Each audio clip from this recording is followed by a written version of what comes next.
You're still screen share. Okay, that's better. You're still screen sharing. Hello, everybody. It's the 1st of March, and on this 1st of March, it's the Gin and Tonic Show. And the Gin and Tonic Show is a show which discusses Islam on a weekly basis.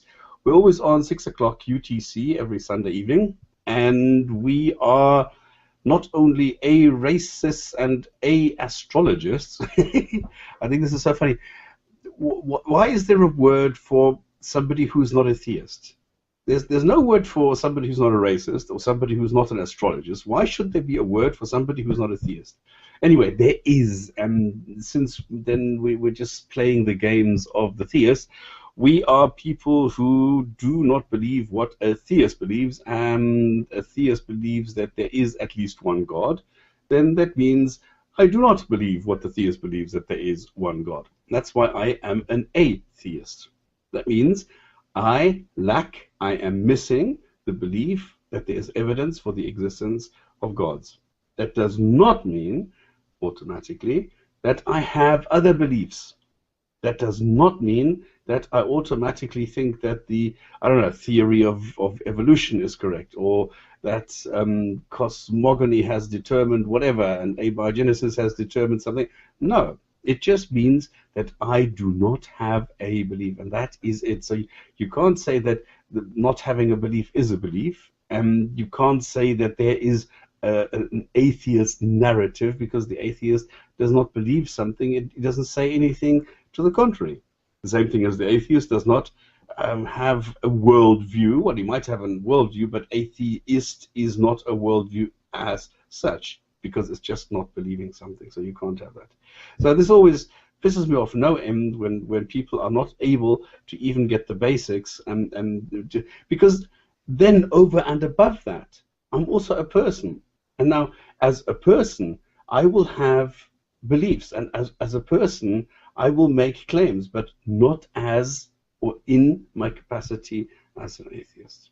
So this is why I always bring up the very childish example of saying, well, I also do not believe that dragons exist, but I don't wake up in the morning thinking, oh no, there's no dragons, I don't know what to do now. No, it is not a worldview that I do not believe that dragons do not exist. All right? That's it. So we're talking about Islam.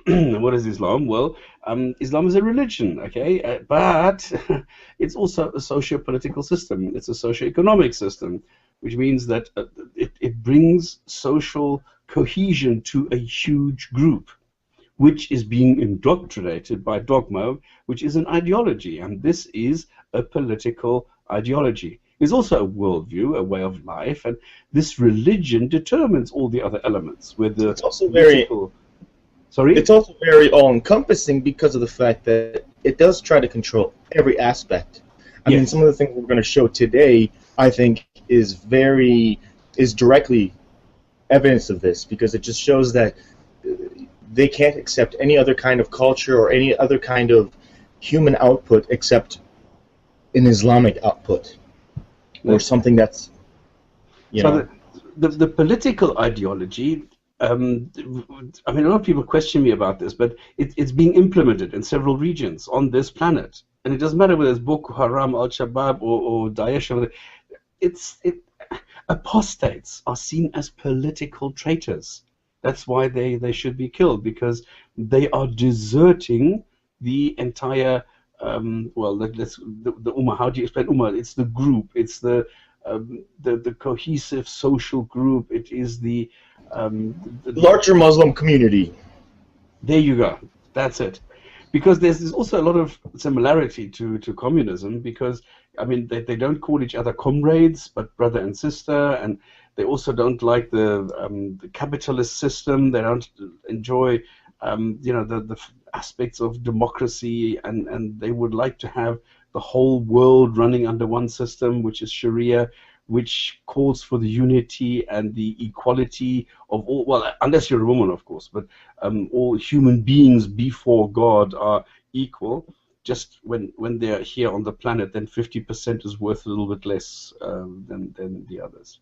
Okay, but Muslims are taught that they are the superhumans, okay, the super race dominating this planet.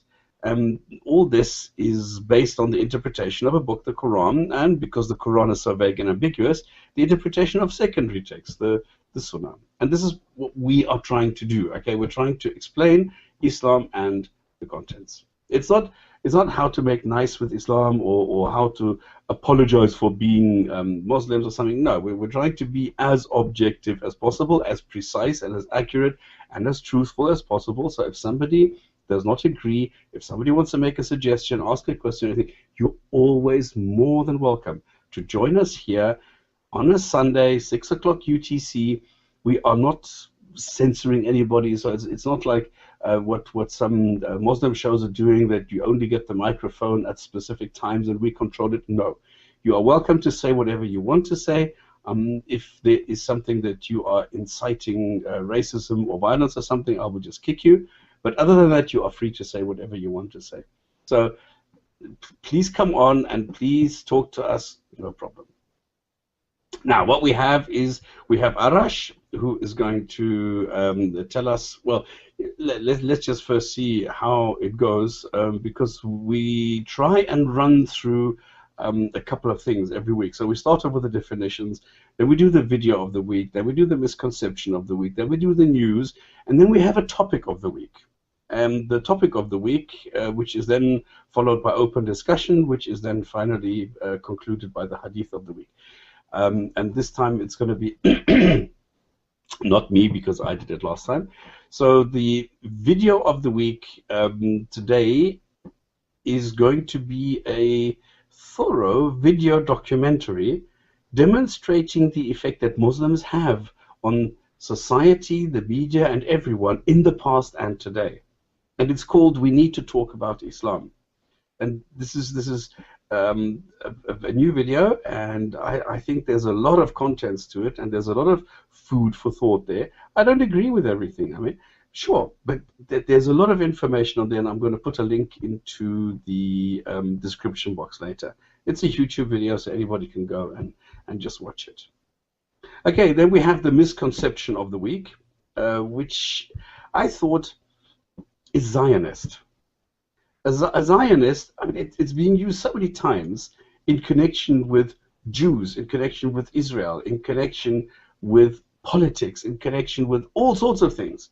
But a Zionist actually is just a person who thinks that there should be a state called Israel. There should be a state where Israelis can live.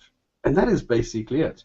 Now, it has shifted slightly in meaning. So from the etymology, it is only somebody who wants a state, but today it is being used as somebody who lives in Israel. But it doesn't have any religious connotation. It doesn't mean that you are a Jew if you are a Zionist.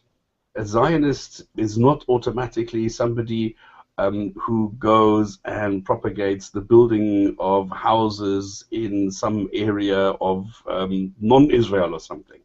Because, let's face it, there's a lot of shit happening in Israel, there's a lot of unkosher stuff happening there, but it's not due to the Zionists. Somebody might call himself Zionist and then do something, but at the end of the day, a Zionist is just somebody who's... Well, okay, you can say that the people who are building the houses are all Zionists, but not all Zionists are building houses. Well, there you go. That's a good way of distinguishing that. Yeah. I mean, like the same as terrorists. I mean, there are Muslim terrorists, but not every Muslim is a terrorist.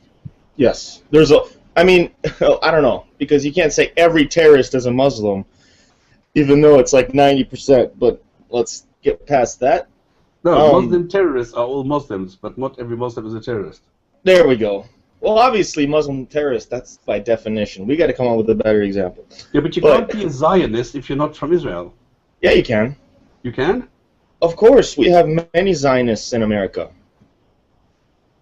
I mean, even to be a we have politicians are Zionists. No. Zionist, just like you said, means you believe that a state of Israel should exist. Okay. That's what, and that's why there's lots of Zionist atheist Jews, or because lots of Jews would call themselves non-believer Jews. So and there's lots. Yeah. Yes, and there's lots in America. You could even argue there's more non-Jewish Zionists than there are Jewish Zionists. Okay, I would have said a Zionist needs to be somebody who's Israeli. Otherwise, you can't be somebody who wants to have the state.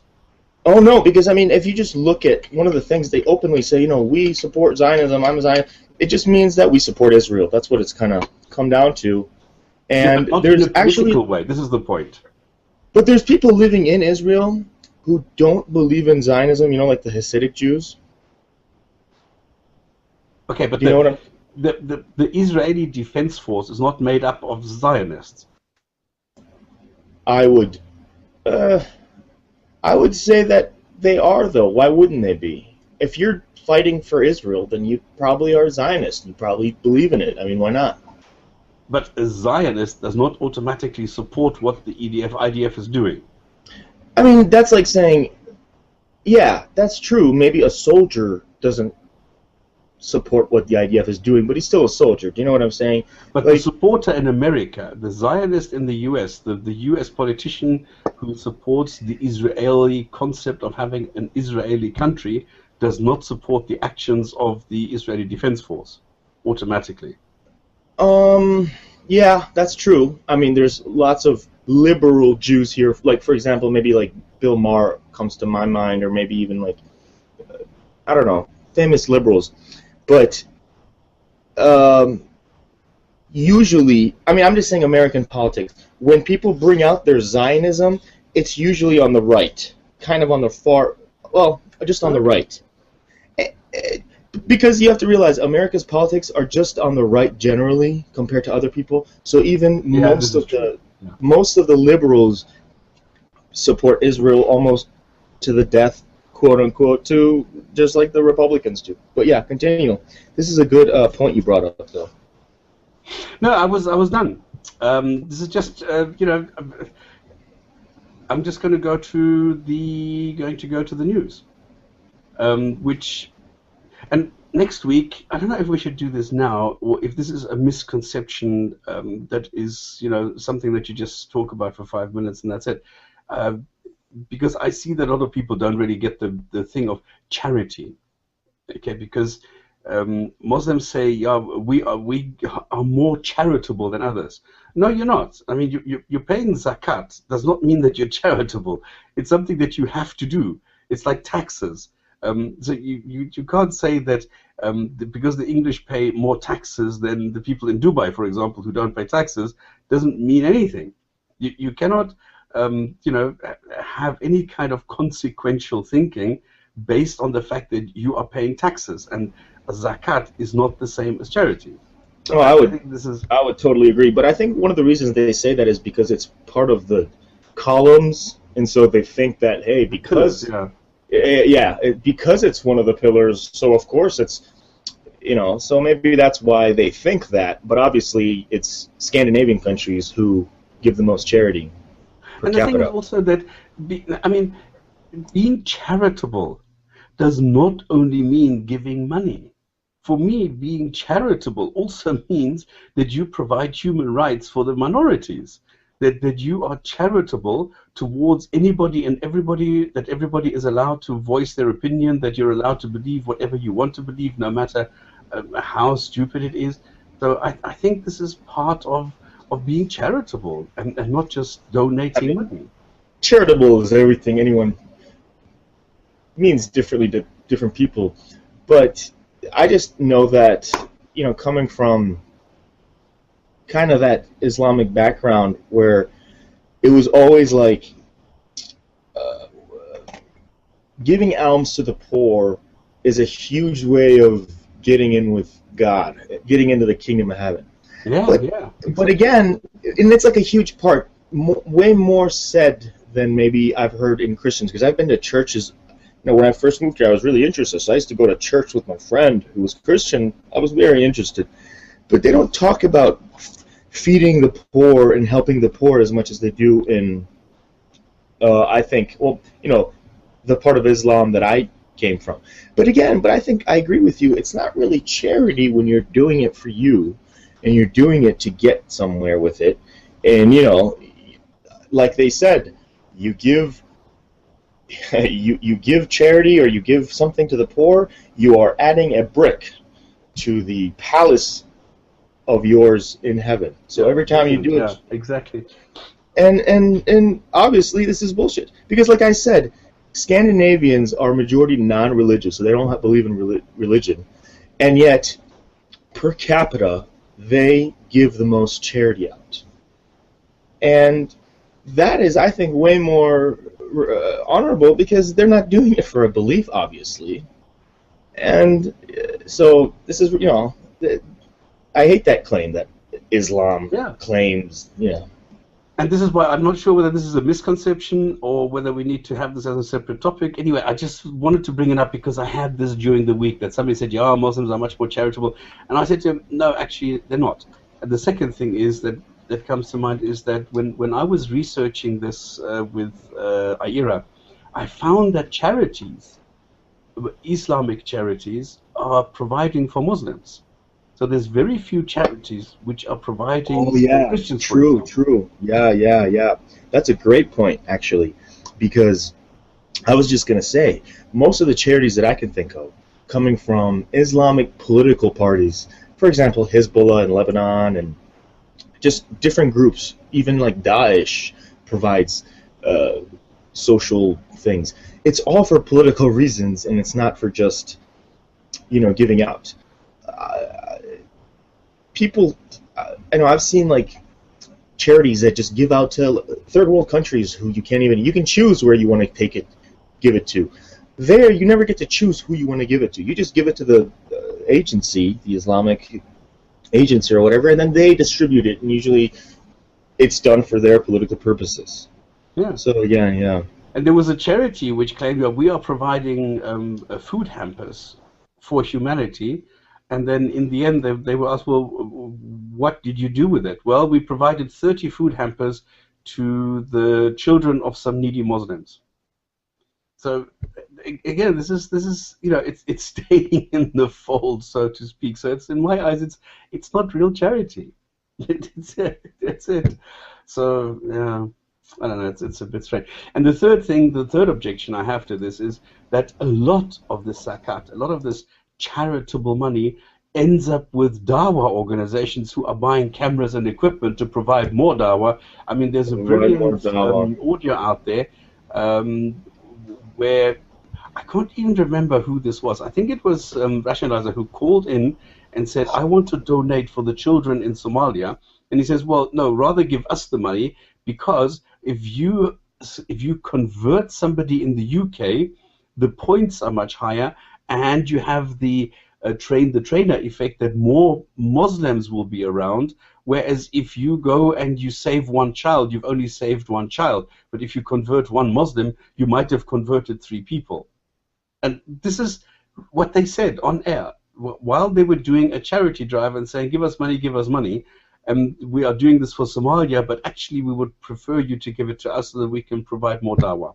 Wait, so they were saying they were going to do it for this was for Somalia, but they're also going to do it for their own dawah, or what? They mentioned Somalia? Yeah. That's ridiculous. Yes. It seems like they're just conflating charity to donations, like political donations. Exactly. That's what happens. This is my objection. This is why I think this is so.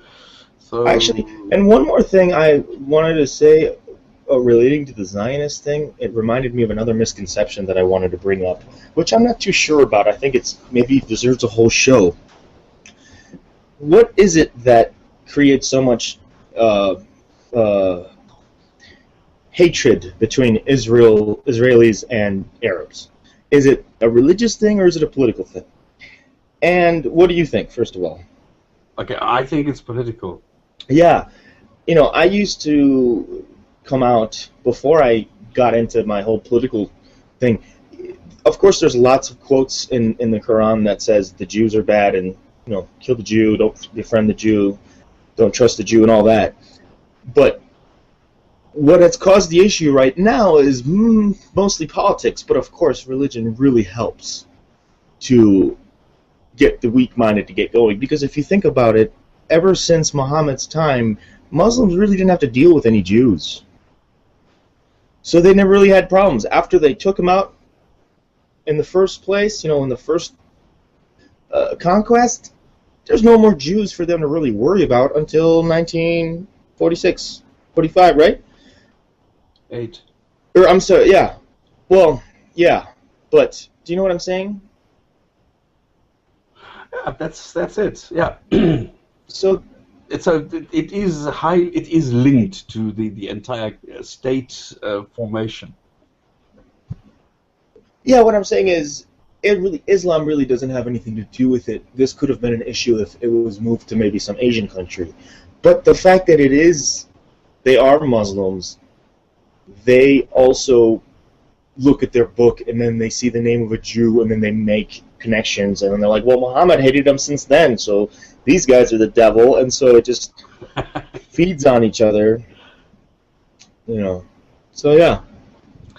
Okay, and then what I've got as the first news item is what happened in Iraq, in Mosul, which is I cannot actually express how much contempt and how much sadness I feel when I watch this. I mean, this is a video which shows how Muslims from Daesh go into a museum and randomly destroy anything that looks like a statue or something, destroying human heritage, destroying priceless. I mean, this has been, you know, taken from the ground, cleaned, meticulously restored, put on display so that people can see what our heritage is, where we come from, what people did 6,000 years ago. And these people, just because it has a face, they don't give a continental damn. They just go and destroy it. I mean, it hurts me. It physically hurts me every time I hear that hammer coming down on something. This is so sad. It is so callous. There's no words that Really? I have to describe this. This is very personal to me, I think. Like you said, every hammer, it's like he hit me while he was doing it. Just because I love history and I love, you know, that's all we have. And if you think about it in the long run, what else is there except humans and their story? And they've destroyed everything. And this comes back to what I thought earlier, is this is such a huge political and way of life kind of ideology that it can't accept anything else unless it's got Allah written on it or something. Because this isn't the first time. I have a couple pictures. One of the reasons this is so dear to me is because... Let me stop this. Because this is, I mean, for me it's incredible. It's unbelievable that any human will do this, and especially if you look at the reason why they're doing it, is just because of some myth, just because some idiot wrote down 1,000 years ago, no angel is going to come into your house if there's a picture of a human, or don't make pictures of anything that you can, bring to life or something. And bloody hell, how can anybody think like this? This is so primitive. Okay, sorry, carry on. I mean, Allah commanded us to shatter and destroy these statues, idols. Oh, no. Don't. It's pathetic. Please, no, continue. I'm looking for my pictures. I totally agree with this. This is, like I said, this is very personal to me. When I first saw that, it's like one of the closest times I've come to tears, because, like I said, almost nothing is more important to me than human heritage. And so I'm going to show you some pictures. This isn't the first time. You know, I come from Iran, and they've done this in Persepolis and different other parts. When I was younger, I went over there, and I'm wondering, why the hell are all the faces broken? Just the faces, you know. And no, I always think they still had faces. Well, some of them do. You have to think. The ones that were underground at that point, under the dirt, have stayed pretty well. The ones that were over the ground, so they had access to, all the faces are broken. Oh, okay. So, here, I'm going to show you a picture. Wow, but this is so crazy. And it's just so sad. Continue. Sorry. Books, manuscripts, countless historic artifacts. I mean, I'm asking myself, who in their right mind, and, you know, just bits of the brain working, who can possibly support these moronic creatures? I mean, this is way beyond me. Okay, let me give you focus. Okay, there you go. I only have a couple pictures. This is just one of them. These are pretty large reliefs, human size, and you see all the faces are just completely destroyed. And I can only quickly find two pictures. I just found these in the last 10 minutes before we went. You see you see the faces have only been. Oh, okay. I never realized that. But this isn't true for all of them. I mean, there's a lot of them with very good condition. But like I said, those are the ones that were underground, so they were checked. But see, this is the bad. All these faces, only the faces are fucked. Wow. And this goes on throughout the whole thing. So anywhere that's high up above the ground, and that really bothered me when I first saw it. And that just and this is kind of against what people have been saying. I would say apologists type people who say that, yeah, when Islam came, they didn't destroy anything. They kept all of the knowledge. But I mean, when you look at it, most of the things that were translated from Sasanian and Roman or Byzantine things that they collected was done under the Abbasid period, right? In the Darul Hikmah. So in the House of Wisdom. And this is how many years after Muhammad? So it's not like they came and then science and knowledge and culture wasn't stopped. It was stopped. For 200 years it was stopped. Until these guys, until late Abbasid period where they started going back and see what they hadn't destroyed, and then they started translating them. Do you know what I'm saying? Would you agree? Or yeah, totally, absolutely. This is, yes, there's no question about it.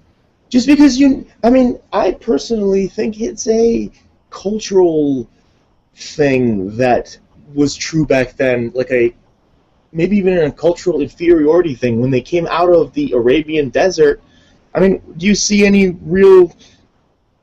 the Arabian Peninsula has some history, but it's all been destroyed because of Islam, and they just pulled the same thing everywhere else. They came out of the desert, they're like, oh my god, civilization. Forget this. This is going to take us away from our ideology, our system. Well, destroy everything. The concept of bid'ah. What is that? You're not allowed to introduce anything new into the belief. What is it called? Bid'ah? Yeah.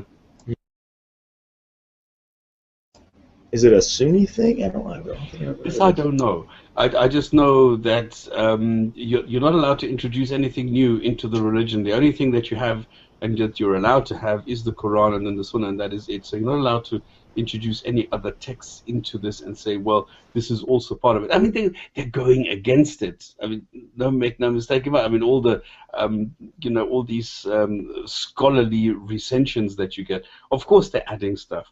But you're not allowed to enter any more gods. You're not allowed to enter any more daughters, sons, or any other changes into the texts. I mean, this sounds like into the text. I don't know. This sounds kind of like a Salafi way. I don't even know where it comes from. What I can quickly do is just enter the term into a search engine and see what it comes up with. While you do that, I'm going to just pull up one more picture that I had, and this is another one which looks exactly like the video you were showing. This is actually much larger. It's a winged bull human thing. And this is way bigger than the other one that you showed in your video. The other one was like pretty much human, like human tallness. But as you can see, the face has been completely scratched out. And that's why this is really painful for me. I'm sorry, I just keep bringing it up.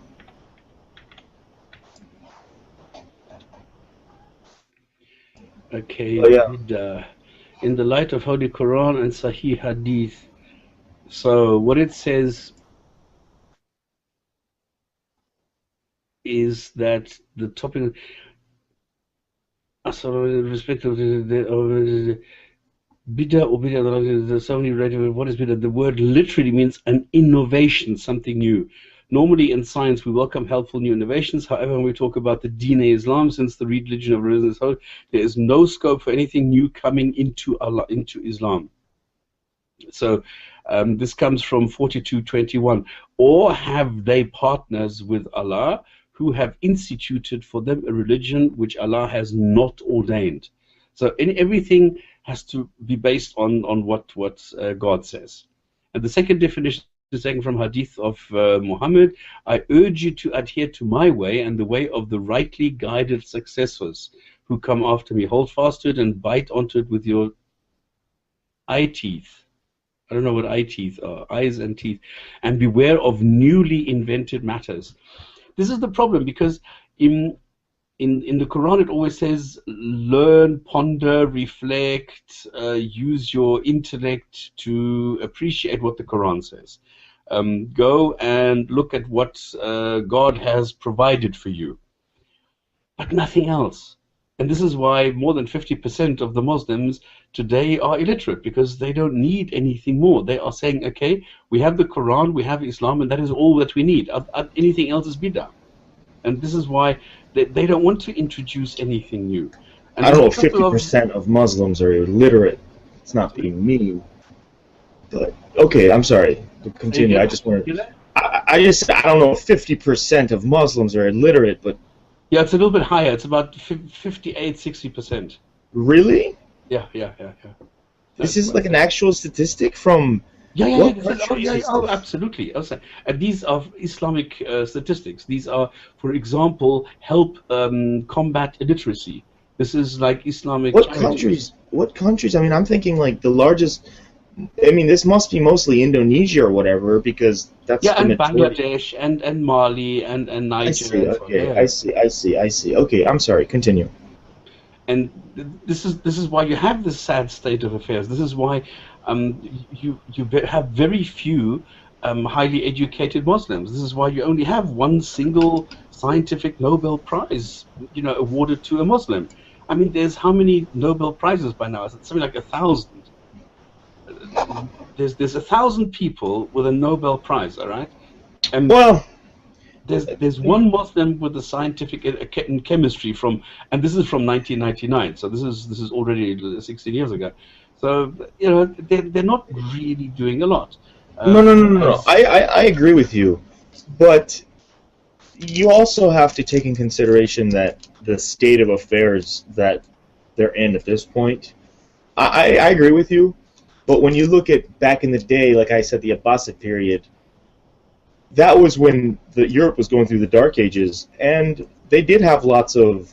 But then again, I would argue they're not Islamic scientists. And there was no. I mean, this was not. I mean, the Dark Ages means that the church was taking over. Okay. Right, and like, science wasn't because you know the whole. No. This is propaganda. Okay, but it's a fact that but there's lots of sources we have from ancient Greek that we only have the Islamic translation of the Persian translation of them.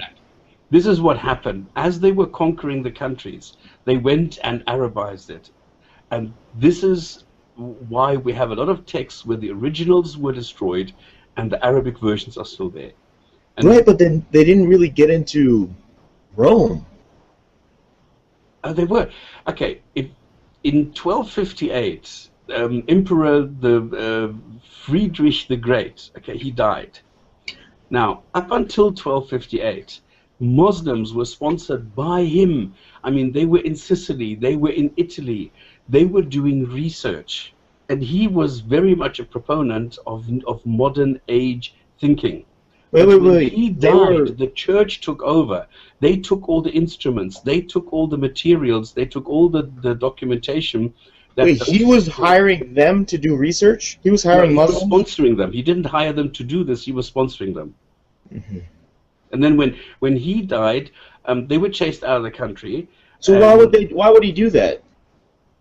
Because he was interested in advancing science. So what I'm saying is, why would he pick these Muslim ones if Europe Because was they doing brought all the documents with them.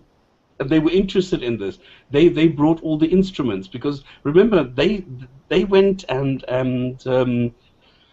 oh goodness, they conquered Egypt, for example. When they went into Alexandria, you had a huge library there, several in fact. Mm-hmm. So they took some documents from there, and then took these documents, and then they gave it to mostly it was Persian people, who then said, "Wow, this is new stuff, and it complements what we already know about astronomy, for example."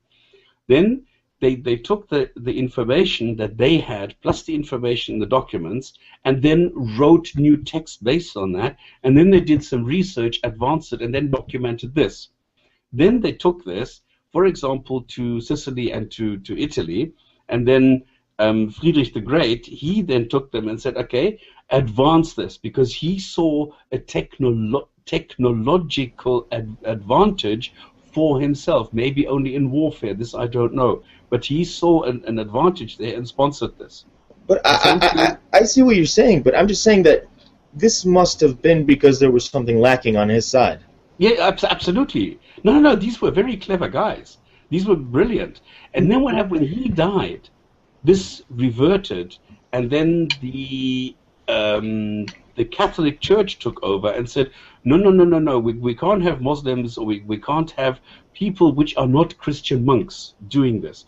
Because remember, they then went and they limited the Bible only to Latin versions, because the lay people were not allowed to read the Bible. And this is then what became the Dark Ages. But they were still progressing in technology because the monks were doing so.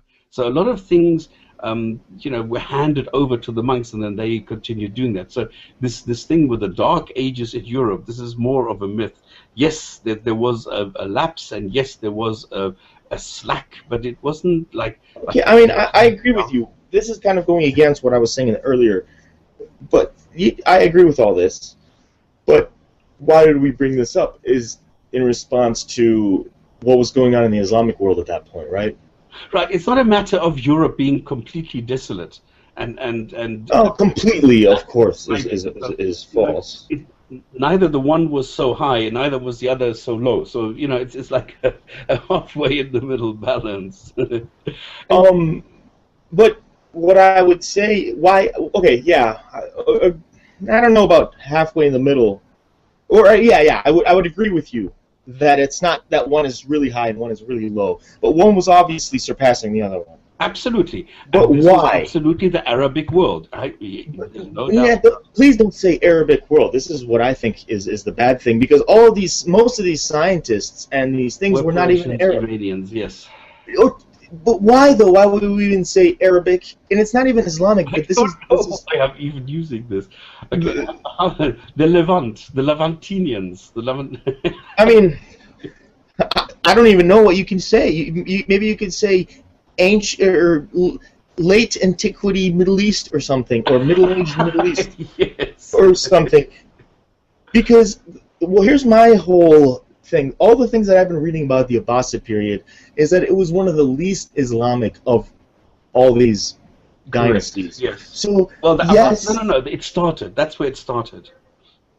The Umayyad was the least. Then the Abbasid. The first half was nothing, and then the later half became more Islamic.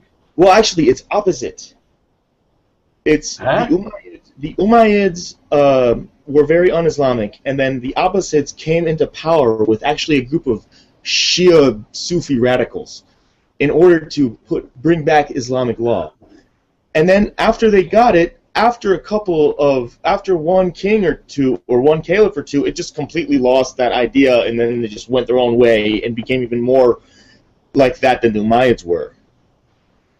And so towards the end of the Abbasid period, it was you couldn't even notice that what is this, a Muslim?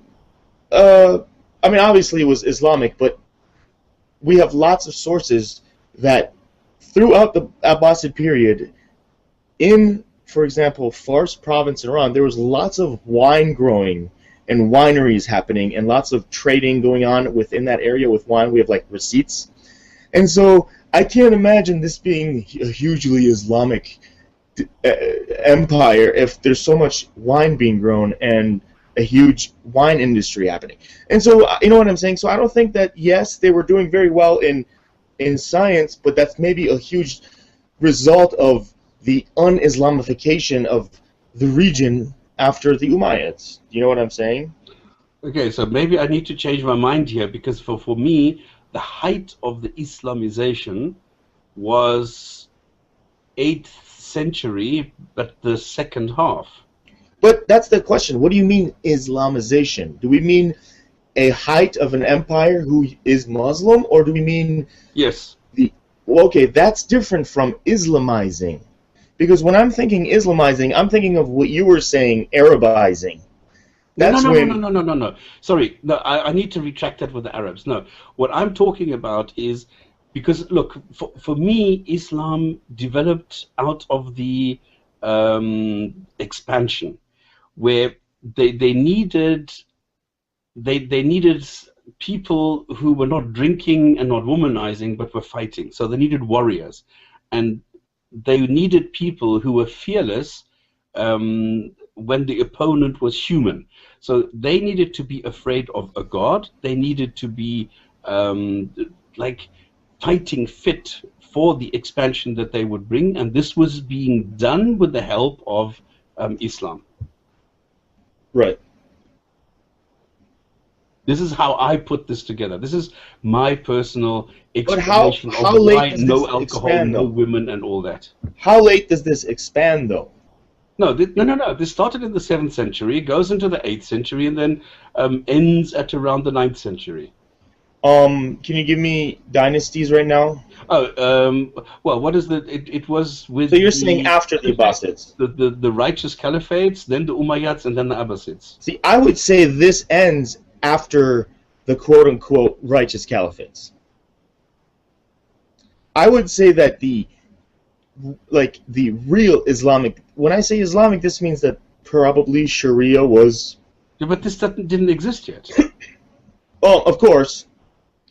But yet they were killing people for Islam, and they were forcing, Yeah, but based on what? There was no Quran yet.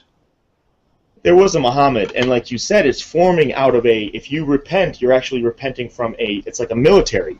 So there was It doesn't things make going sense on. to put Muhammad into the 7th century. I mean, I think we're getting off topic. We're getting off subject. I'm just saying that the reason that the quote-unquote Islamic world, I'm going to say Middle East in the Middle Ages, was doing so well in the Abbasid period is also one of the reasons why it was doing so well under the Mongols. Even though people say, hey, the Mongols came and destroyed Okay, yeah, all right, that's cool, yeah. Do you know what I'm saying? Why? Because they didn't really do anything. They were just kings. There was a king, and he was trying to rule, and he was trying to be rich, and he didn't really bother with the subject, and so he allowed things to grow. He was the administrator, yeah. And it wasn't too Islamic. It wasn't too Islamic. Okay. Okay, maybe we can get into this in more depth and compared notes. The last topic that I still have, because we did cover, is that there's a guy in jail for suggesting reforms, okay? And now a guy was sentenced to death as apostate when he uploaded a video where he ripped up a Quran and said stuff about Allah and Muhammad. Now, the funny thing is that people are more concerned about insulting Muhammad than insulting Allah, because people say that God can handle himself and he will punish people when they come to hell, when they come for Judgment Day, and then he will just send them to hell. And Muhammad can't, because Muhammad was just a poor human, and he cannot defend himself. So he was jealous, and he would cry. And exactly. If he would hear this, he would throw a hissy fit. So where is this? Where is this? This is in KSA in Saudi. Yeah, obviously. So, But now the funny thing is, we still have. Wait, so there's a guy getting killed for reform in Islam, and then there's a guy being killed for ripping up the Quran, and then the people's outrage for the Prophet Muhammad is way worse than any of them, because is that what you're saying? Yeah, and I'm just thinking, where was this with the Quran? I'm not sure if this was a KSA. Because the Bawai is in jail in KSA, but where is the guy who was doing the stuff with the Quran? Now I have Kind of lost the sounds like Egypt place. because they have some crazy liberals in Egypt too. Find where this was. Meant to be head. No, it was Saudi Arabia. Yeah. Yeah. So my memory serves me right. I was just unsure of whether this actually was there. So this is quite strange that people today. I mean, we're talking about, you know, Charlie Hebdo. I mean, the BBC is just showing this again. What happened and this Everyone's is so amazing outraged. that people still don't learn from this. And And they're still doing this instead of saying, okay, let's cut back. I'm the new king here. I'm Abdullah, and I'm going to do things different than my dad. I'm going to be like a king of the 21st century and not a king of the 7th century. So I'm of going to do course, things. they're not going to do that. The reason Abdullah didn't do that isn't because, I mean, his family was drinking. They don't do that kind of stuff for political reasons in Saudi Arabia. I think what's even more ridiculous is the fact that everyone is so outraged about ISIS while we have an ISIS running a kingdom, killing more people and beheading more people, and no one cares about any of that. Yeah, this I is think it's crazy. I can't understand that. And then people in the US are all shouting about Daesh, Yeah, but nobody's saying what is happening in KSA. It's it's really crazy. ridiculous. And now, what I is don't funny, expect in, him to reform. but in Britain, for example, they had a poll recently, and more than a quarter of the British Muslims have Oh yeah, sympathy with the motives of the killers who, they're at Charlie Hebdo. that poll is interesting. There's a couple other ones in that poll that's really interesting too. Like 45% of them think that what was it like? No, they were Islamic clerics who defend violence against the West who are out of touch with mainstream Muslims' opinion. So people think that Islamic clerics who defend violence are perfectly correct. And this is like nearly half of the people. Yeah. This is crazy.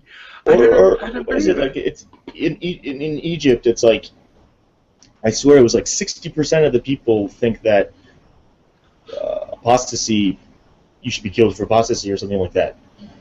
That's ridiculous. It is, isn't it? In Egypt, yeah. And you know, this is directly related to having an Islamic religion. Wow. People will say, I mean, Klingshore, I miss him, but he would maybe even say that he would think that Islam is irrelevant to such things. But a culture of killing people for their ideology so easily and accepted so much, I think is very directly to Islam. And imagine what other things this could lead to. It's funny. Yeah, it's disgusting. Okay, I've had somebody called Maya Seths asking, what is your opinion of changes Europe is currently undergoing? Are the process of being colonized by Islam? Do you think European politicians should continue to allow Muslim immigration? I don't think it's only Europe. I think this is something that you need to look at on a global scale, because the same thing is happening in the US. It's happening everywhere. I think the issue with Europe is because Europeans are so, like, if this happened in India, the Hindus would get together with some sticks and then they go beat the shit out of people in that Muslim street who are, forcing Sharia, and then we'd hear about it in the news and they would stop. But because it's in Europe and law is everything, they're using the system. They're using the liberal system and they're winning. I mean, they know that they're invading like this. They're invading. The problem is the right-wing politicians are now taking advantage of this, and they are now propagating their own thing, which is also not actually in the interests of Europe. I mean, it doesn't matter whether you take this Marine Le Pen in France, or you take Geert Wilders in Holland, or you take now the people in, where was it, in Germany, who are now Pegida. That's it, the Pegida. They're doing crazy things, and they have a lot of supporters because they are using Islam and saying we need to stop Islam. And everybody Wait, says, so stop Islam. Pegida, you're living in Germany. You have bad ideas on Pegida? I think it's horrific.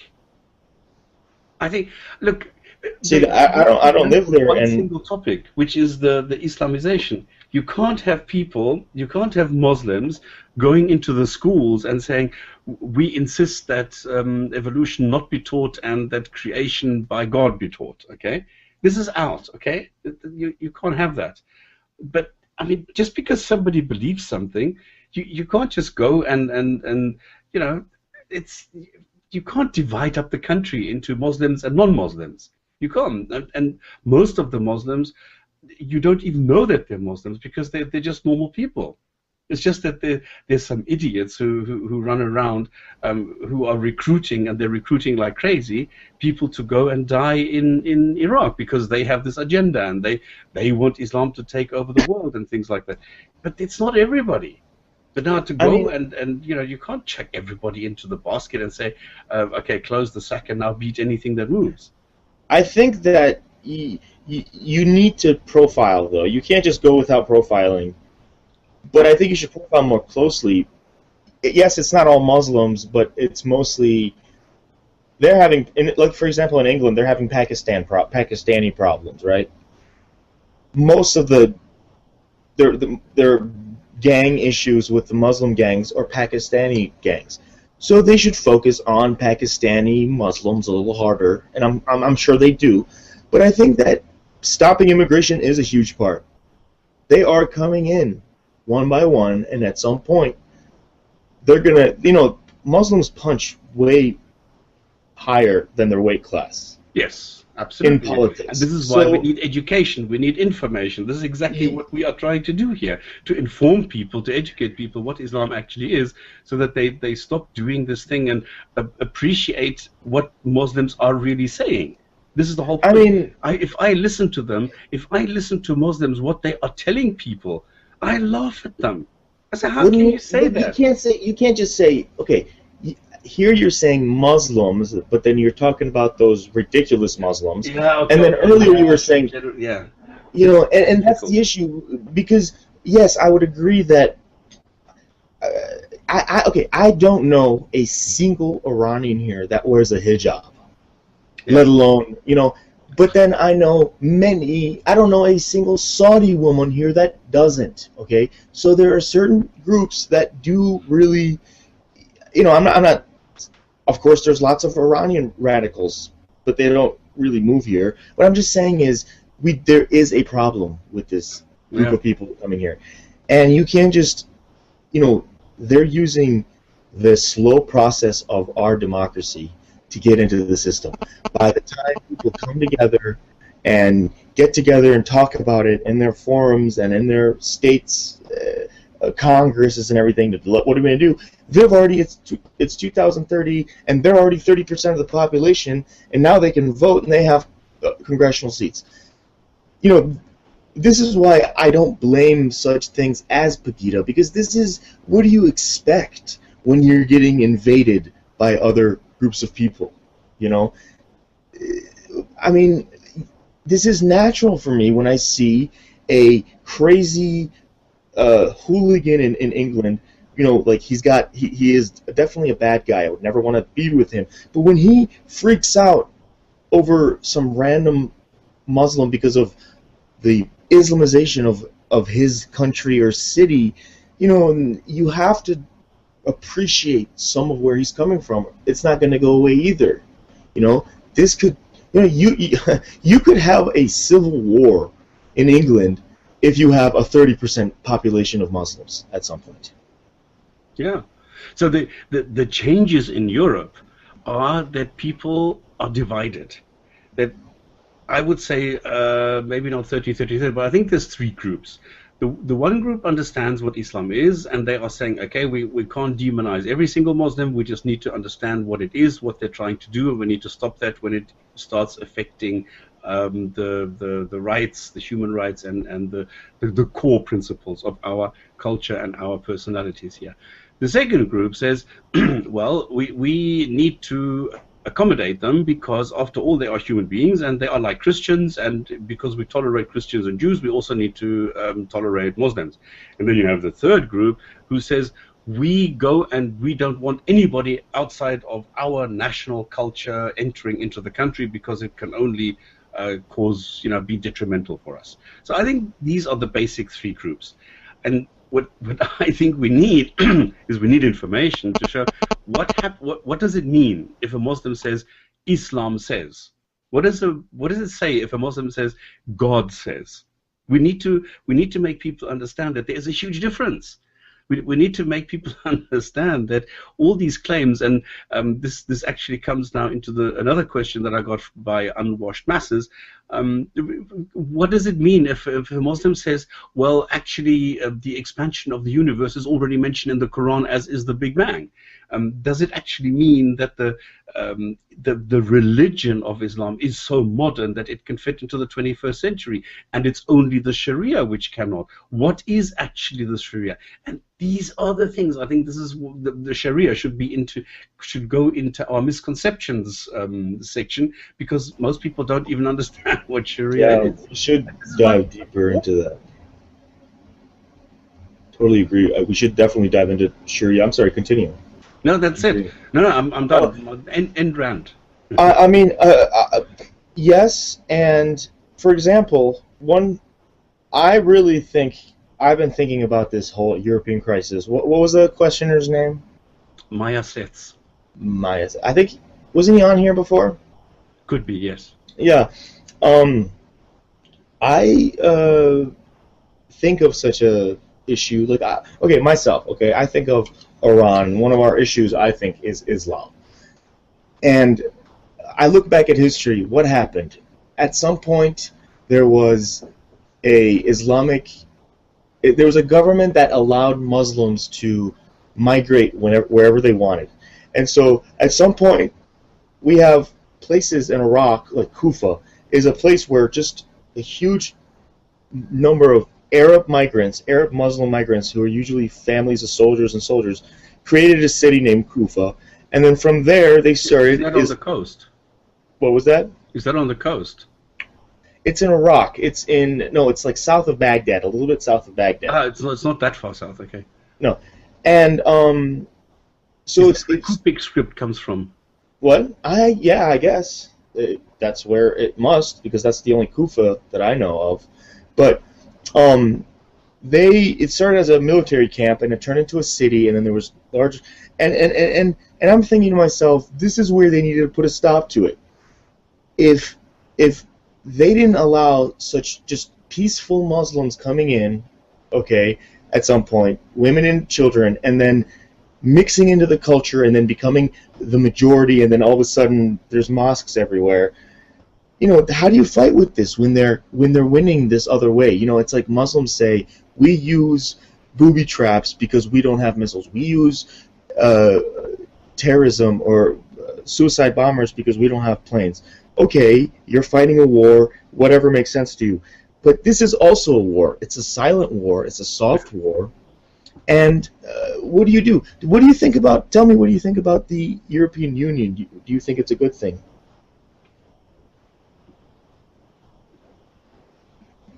You here? Okay, he's not here. But personally, I think that the fact that they can move around so easily in Europe isn't the best idea. Obviously, it's not creating so much economic benefit for anyone. And all it's creating is it's creating a easy walkway for groups of immigrants to go wherever they want and destroying the national identity. You're here with us? Yeah. Yeah. So no, I'm just trying to activate the comments, and I want to post the link into the comments so that people, if they want to contribute something, they can. And I just want to quickly say this, and I couldn't activate it because Google, again, I don't know, they do something different. There's so many comments, and I haven't been watching and reading them because I was waiting for the second hour, and now I need to catch up with this. So let me quickly say, if you want to join in, I just put a link into the comment section of the Gin and Tonic Show. Go to About, go into the live link, and there you will see the Gin and Tonic Show, HTTPS plus Google Hangouts link. Click on that, and you are here. You can contribute, ask, comment, or criticize. Yeah, well, I think my microphone, my headphone battery is dead. wireless. You're using wireless. This has never happened before. I think that the issue is the free travel of immigration, personally.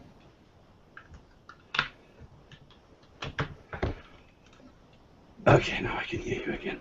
Yeah, I think the issue is the freedom of travel for immigrants anywhere in Europe. That's a huge issue, I think. Well, it's a commercial thing, all right. You don't. It's not you don't working need though. to go to the borders. You have one currency, which makes it a huge difference and a huge easy.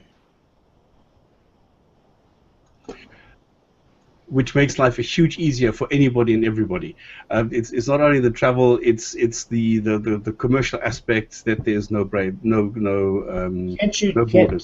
Can't they have the currency without the no borders thing? Sorry, say again. The currency without the no borders thing? Yeah, can't they have the euro, same currency without the no borders? I suppose you can, but this is the whole point, that you have one common country. Why should you have everything mixed? I mean, this is like the feudal days when everybody had their own kingdom. So why do you think we should still have this? Because it's like saying, why do you think that should we have a world government then? Yeah, I think it should be administration. I don't think we need any government. I think what we should do is decide on like regional cultures, what people want, because I don't want to equalize everybody. If somebody's an Indian or an Indonesian, they have a different that's what way of nations seeing are. What's things the than issue somebody in with that? Scotland. So this So should what's be the okay. issue? But they should be under. I mean, murder should be prohibited everywhere, and you shouldn't. But what's the issue with different countries, though? I don't understand. Sorry? What's the issue with having different countries? It hinders. How does it hinder? I mean, yes, it hinders, but Well, the You thing have is that cultural- somebody in Saudi Arabia can say that women have less rights than men. I think that's wrong. but you just told me that you're not going to keep them from their culture, but then you're going to impose laws on them. Well, the cultural thing is, okay, the laws that I would propagate is that you're not allowed to provide female genital mutilation, for example. Okay. You shouldn't be able to kill somebody like an honor killing. Well, You shouldn't be allowed to force anybody into anything unless it is agreed upon by the culture. So, in other words, you can't force somebody to run around naked. yes, but there's lots of things I'm sure that you would propagate that are anti-Islamic. Oh, absolutely. And anti everything else. I mean, that's the only thing I know about. So we can't, I don't think that's an issue because it's hard enough keeping one country together. Trying to keep the whole world under one is, I think, Okay, impossible. maybe it's utopian. It could be. Yeah, I think it's true. And secondly, I look at this like businesses. I don't like a corporation that encompasses everything. I'd rather have Correct. a bunch of small businesses because everyone's going for. Yeah, I agree with you 100%. Yeah. And another note is, I don't want to sound like an evil person, but war happens. The only reason that maybe this could be proposed is to stop war, and I think that's too idealistic. I don't want to sound like a bad person, but war has produced lots of things, lots of innovation. No Okay, innovation. it's true. But And- I mean, I'm not saying it's a good thing, but I'm just saying it's a very natural thing for humans to fight. And to think that we can stop this, or to even think that we can keep everyone under one peaceful thing, I think it's way too idealistic. And I think it'll cause way more issues than it can solve. And there's another issue which is good to consider. Look at the huge population of the world, and look at the economic disparity between the different people, right? Like what? Like, there's a huge amount of money that only pretty much lives in the top percentile, like just less than 1%, okay? Yeah. So how is this going to even work when we have one government? I just feel like that would mean giving these people lots more rights. I'm just trying to be realistic here. Do you know what I'm saying? I don't think it'll ever happen because the people who have the power would never want to, quote unquote, live under a society that, quote unquote, shares the wealth with everyone like that. I don't know. I also don't know, and I'm not saying that I have the solution for everything. I'm just saying that it might be better not to have these small groups and these small thinkers, but to see everything on a global scale and say, okay, if I do something here, how is it going to affect the rest of the world? And I agree now, thinking about it, that there is a huge benefit in having small local groups. Like, for example, in Switzerland, it's very small, regional, local, and everything, but at least they're getting things done, and they're getting things done the right way, I think, anyway. So maybe this is wrong. Maybe this whole European thing, and look how much it's costing everybody now just to keep Greece alive. So maybe it is a better idea to go back to the old feudal days, but with an advanced, let's say, human perspective, and say, right, we don't need all these wars anymore. So yeah, we're not the same people. Yeah, we're not the same. Maybe we can use the system a lot better than we did before. Oh, goodness, I don't know what is the best. Ike, what do you say? Hi, welcome to the Gin and Tonic Show. If anybody else wants to join, there's two ways. Either go to the Gin and Tonic Show, go and click on the About, and then click on the live link, or do what Ike is proposing, and that is just go to his link that he provides all the time, which is just go to live.godless. And lo and behold, CH for Switzerland, because he is Swiss. What do you say? Hi. First, I just wanted to mention something about Pegida, because many people, I think, outside Europe, outside Germany or Switzerland, now also outside the UK, don't understand really what's behind this whole thing. It's true that people are afraid and don't want to be this Islamization thing to happen in their country. So I think that's right to say something against that, because it's the same for like a Chinese. He doesn't want any other culture to infiltrate his own culture, to destroy it from inside. So it's okay to say something against it. The main problem and issue here is to think about who's behind Pegida. What is the purpose of the organization behind it?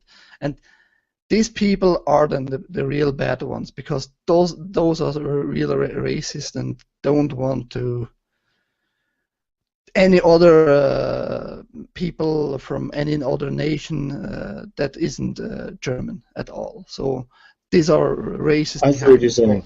You're saying we're getting a rosy picture. Well, yeah, I can understand this. But don't you agree that legitimate fear? That's okay. But the problem is they give him power to the racist. That's but if we don't do anything about this now, your fear of Pegida is going to become an actual fear, and they might bring in a Nazi government in 2040 just because of everyone's fear of Islam. We gotta. Okay, we have to stop this now. There are some people who are realistic, and there are some people who are countering that. It's just that people need to understand it. I mean, the general population is highly confused when they hear the word Islam. They don't know what to do with it. And now Pegida comes along and says, well, we'll explain it to you, just listen to us. And it's total nonsense. And they're completely using it. Okay, I understand what you're saying. And the second thing I wanted to say is about this whole government, world government thing. First of all, many Muslims will, you both, mainly at the Stopspamming, say you're crazy, you are an Illuminati, you're a Freemason. Yet they want the same thing. Because a new world order, one government on the whole world, etc. So they will have their fun with stuff spamming about this. The other thing is, I think you're confusing.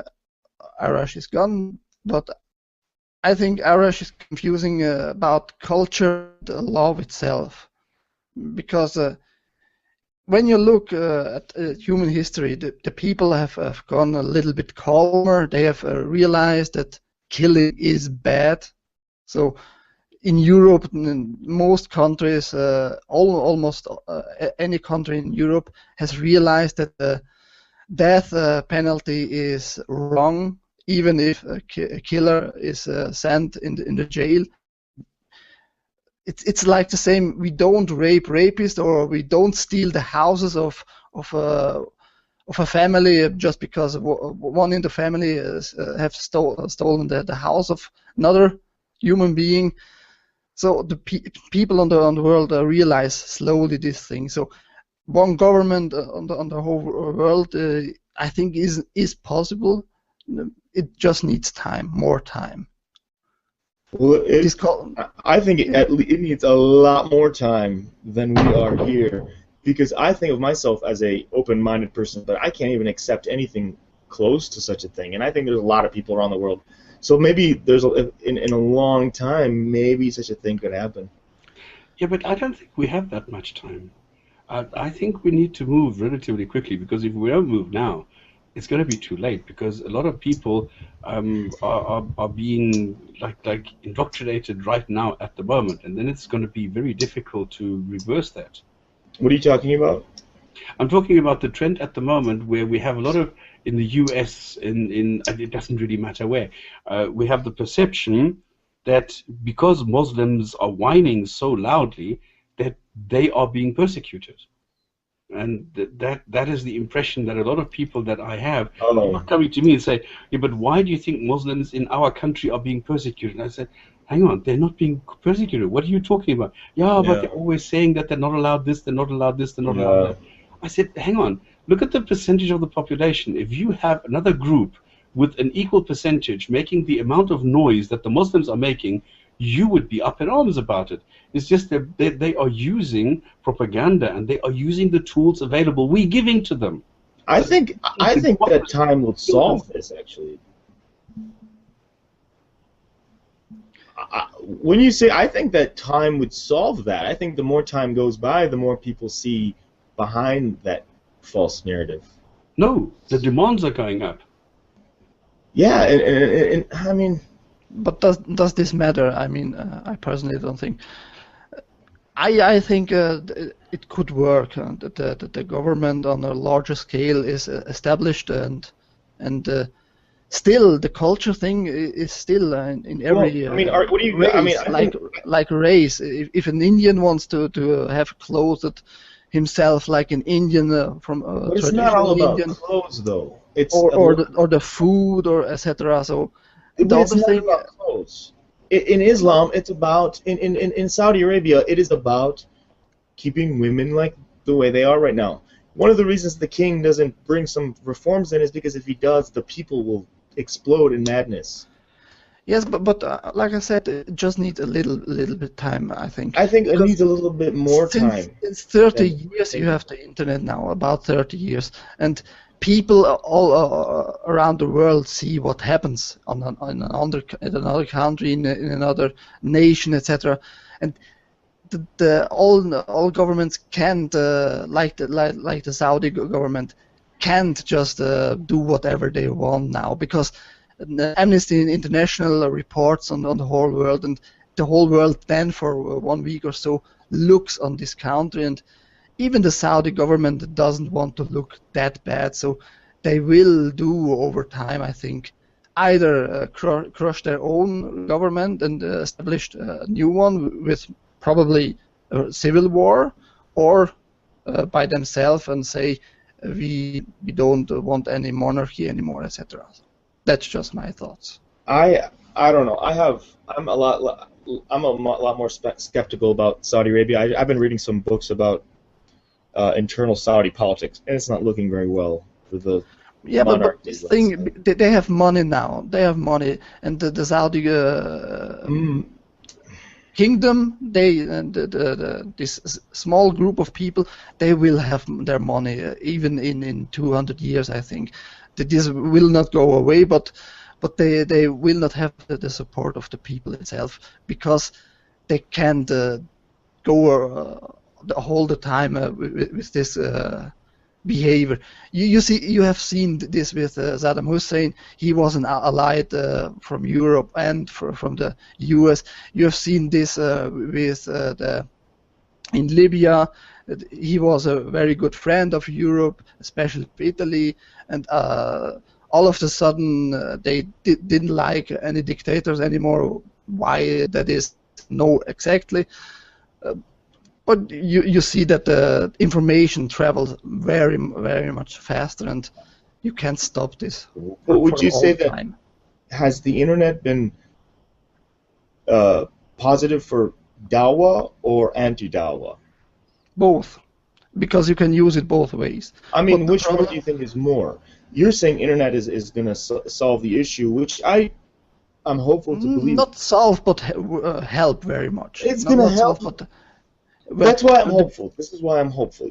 Because people, if some Saudi sheikh tells on his national or regional TV, the Earth is flat, because if the Earth was round, the people would fall in China upside down, etc. And the people can look on photographs, on videos about NASA, how they landed on the moon, etc. So this will help against the Dawah bullshit who tells there is Allah in the sky, etc. So it's just a logical thing over time. I mean, I'm hopeful of that. Yeah, that's my. I'm hopeful of that. I'm hopeful of this. Well, I'm not so hopeful, and I think we need a lot of information before people will accept that Islam is not just another religion. Because this is what Islam is doing. They're always saying, yeah, but we also love Jesus, we also love Moses. You know, being all pally-pally and making it sound like it's a cushy job, just a religion. It's just like Jesus holding out the other cheek. And they don't show all the pernicious things that they have in this Quran. And this is the problem, because if you have somebody who is like a modern Muslim, he can live in today's world and be a Muslim, absolutely no problem. It's just when you get to Salafism, Wahhabism, and Taliban and things like that, that's when it becomes an issue.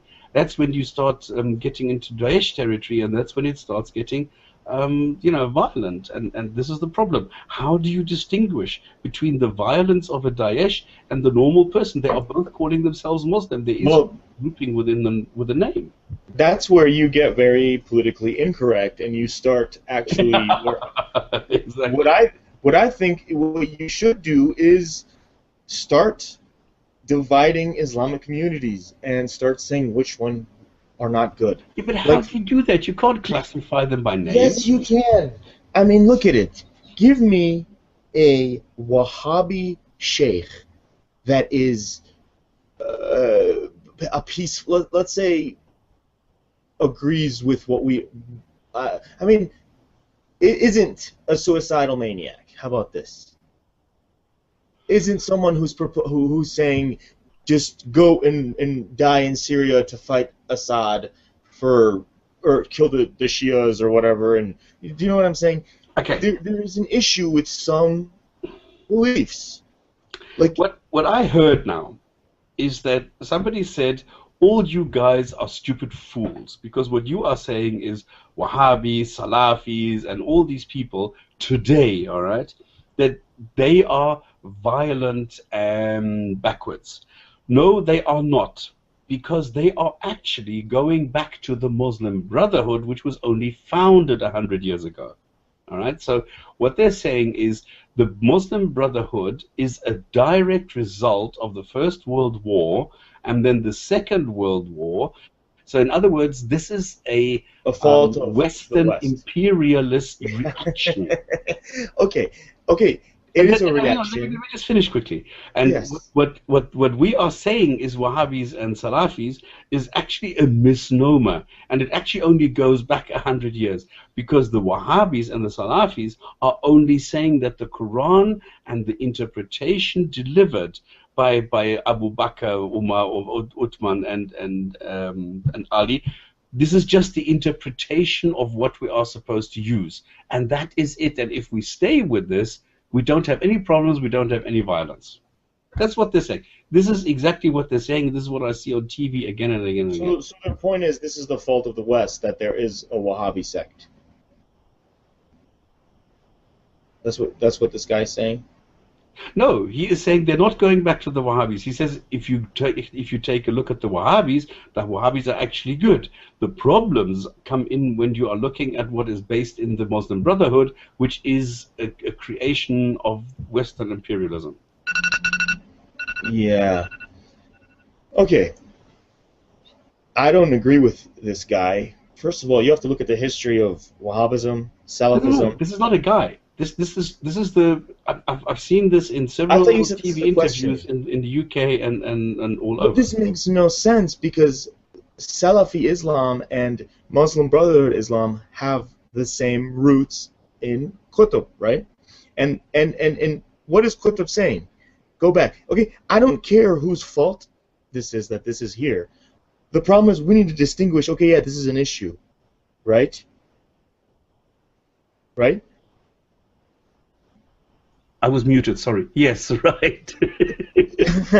No. What I'm saying is, this guy's argument is irrelevant to anything that we're saying right now, or this argument that you're propagating.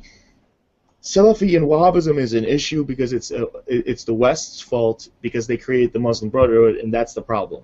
Yes. No. Yeah, that's totally. That's like saying, okay, let me say why that's an issue. That's like saying, it's bollocks, because if you look at the meaning of, you can't say Wahhabism is good because Muslim Brotherhood is bad. That makes no sense. Exactly. That makes you can't say that it's only going back to the Muslim Brotherhood, and then you have to go and look at what the Muslim Brotherhood does. And I have yet to discover the manifest of the Muslim Brotherhood. This is actually, I think, a political. This has a very political thing to it, because who are propagating this? This is a very Saudi Wahhabist ideology. Hey, the Wahhabists aren't bad. The Muslim Brotherhood is bad. Who says things like this? The Saudi Wahhabists do. Because who? This is and the Shias. That the Wahhabism is not good, but the Muslim Brotherhood is bad? No, the Shias will also propagate that the Muslim Brotherhood is wrong. Well, the Shias will propagate that anything besides Shias are wrong, of course, right? No. You already have a couple of million people. No. What I'm saying is this whole statement that you just said, that the Wahhabis and Salafis are good, but the Muslim Brotherhood is bad. It would be propagated from out of Saudi Arabia. Absolutely, yes. And because they're so anti-Muslim Brotherhood and pro-Wahhabi, unlike any other country that I can think of. And secondly, this makes zero sense, because the Muslim Brotherhood is the root of, kind of comes out of this Salafi ideology. They have the same idea. So if one is bad because of that reason, the same reason goes for the Salafi Islam. You know what I'm saying? But this is the point, and I'm just reading the comments, and it's a pity that he's got clogged up lungs. I'm facing it with a lot of ibuprofen and cough syrup, so it's working. Because if you look over the last 20 years, and you see, like 30 years ago, if you look at the Shah, if you look at Gaddafi, if you look at Hussein, and you look at all those people, the dictators, they were managing this because they were the ones who were in charge, and they were presenting themselves as the common enemy. So if everybody was holding up and keeping it together, and there were less issues externally than there were internally. Now it's the other way around. Now the people are more in charge than they were 30, 40 years ago, and now suddenly they are exporting this, which didn't happen before. No, very true. And I don't know if I covered it in a previous lecture. This exporting of Wahhabist ideology started around the 70s onwards as almost as a response to the spread of the Islamic Republic and Khomeiniism, you know. Yeah, exactly. This is what triggered it. Yeah. Yeah, but this is beside the point. The point of where it came from, I think, is beside the point. You have to look at, okay, what's the issue? Which sects have the issue? Al-Qaeda is a Wahhabist sect. ISIS is a Wahhabist sect. Well, whether it's exactly Wahhabist or not. Well, I mean, there's different Wahhabists. You know, they're all Salafi in their ideology. Yeah. Okay, maybe we should define this a little better for our viewers, the difference between these things. Okay, Wahhabi is started around, it's like in the 1700s, early 17s, I think. I'm not sure. But it's some guy named something Abdul Wahhab, and he's a Saudi guy. And he is a response to English and Ottoman rule over Saudi Arabia. Okay? The influence, let's call it. Yes.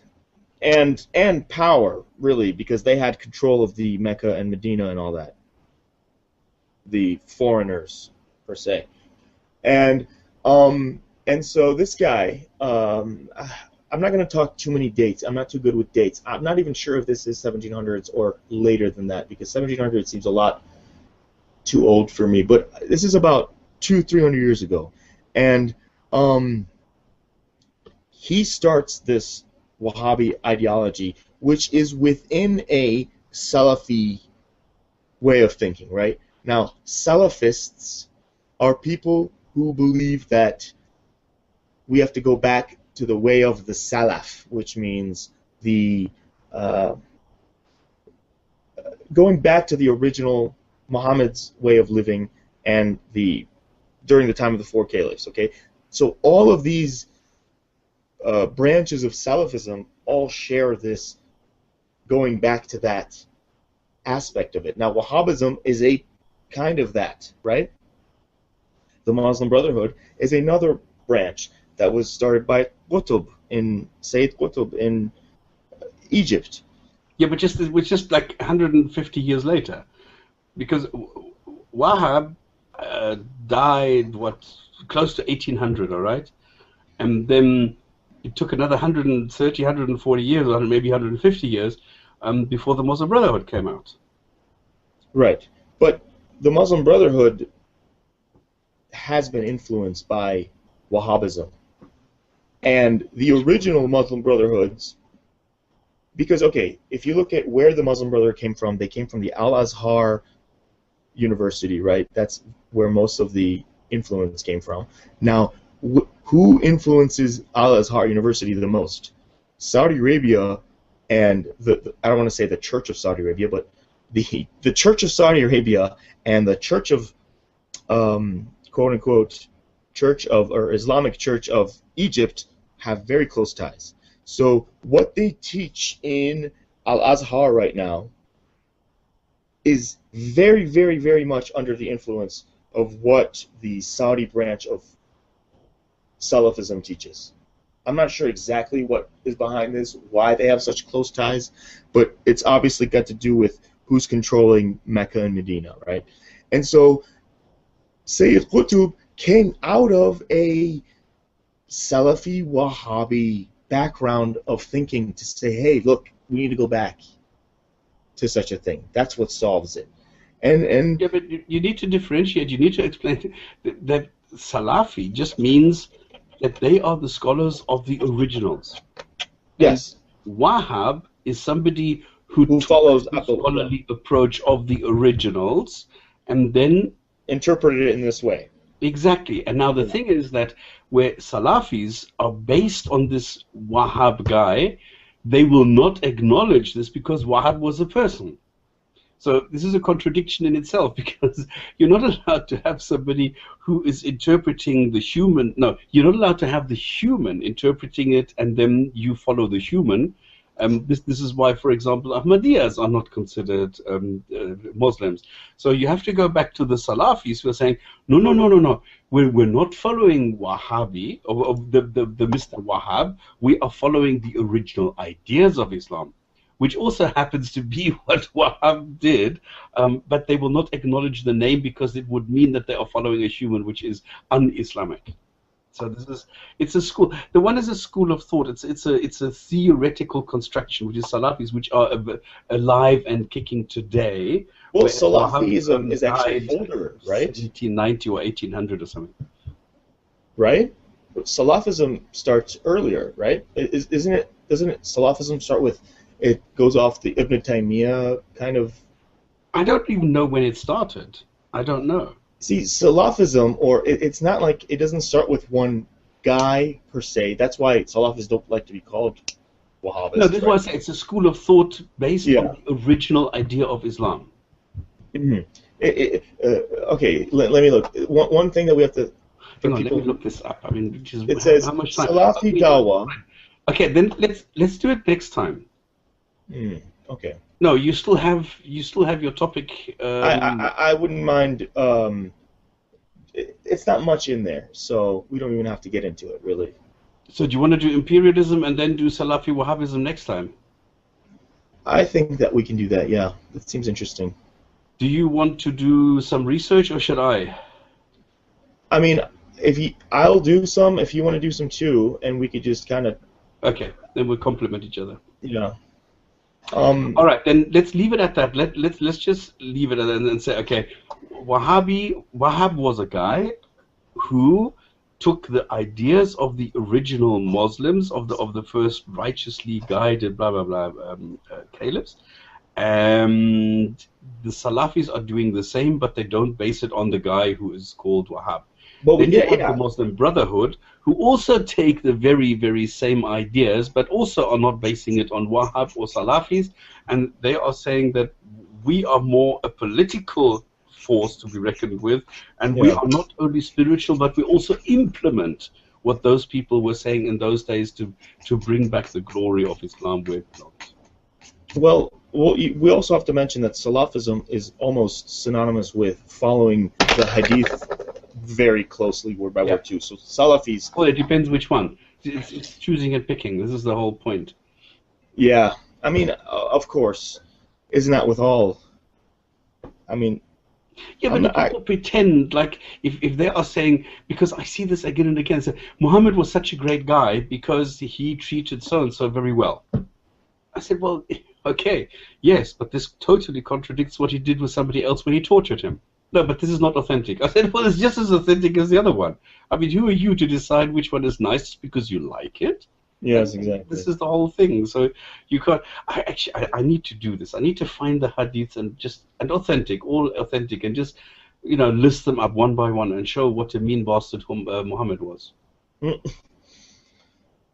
Anyway, let's go to the last topic for today. I don't know how long this is going to take. And again, the reminder: if you want to join us, just go on godless.ch and just put a live in front of it. So live.godless.ch brings you to the listing, and if you want to join us, then you just go to the Gin and Tonic Show on YouTube, go click on About, click on the live link, and then in the comments you will see a link. You click on that link and you can join us. So it would be nice if you could join us, make a comment, ask a question, criticize, or whatever it is that you want to do.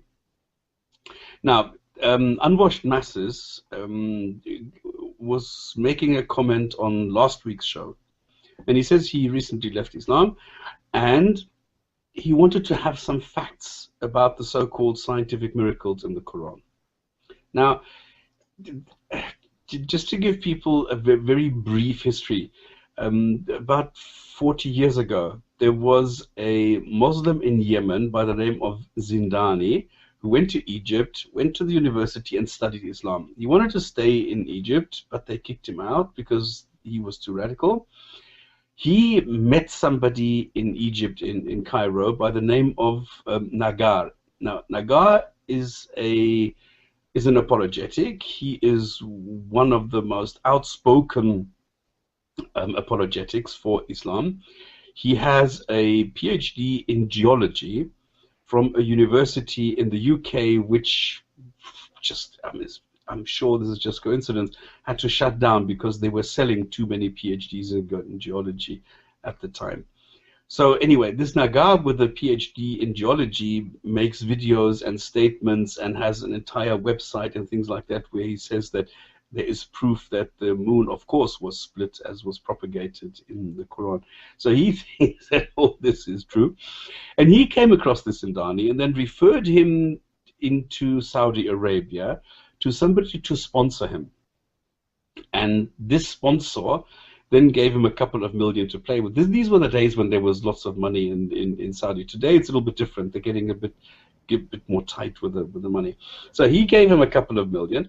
And then Zindani went and found a corrupt Western doctor who sat together with 3 madrasas, apparently, they used for this, and then over 4 years provided a list of words in the Quran which could be reinterpreted and changed to then mean something else.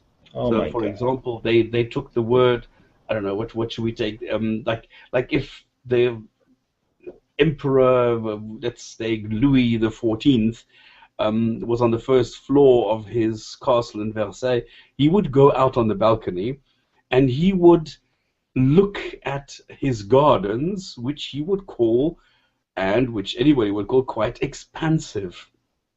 Now, this word expansive was also used in the Quran because it says that God made the universe, well, not the universe, the heavens, with great power, with great might, and made it a very expansive universe.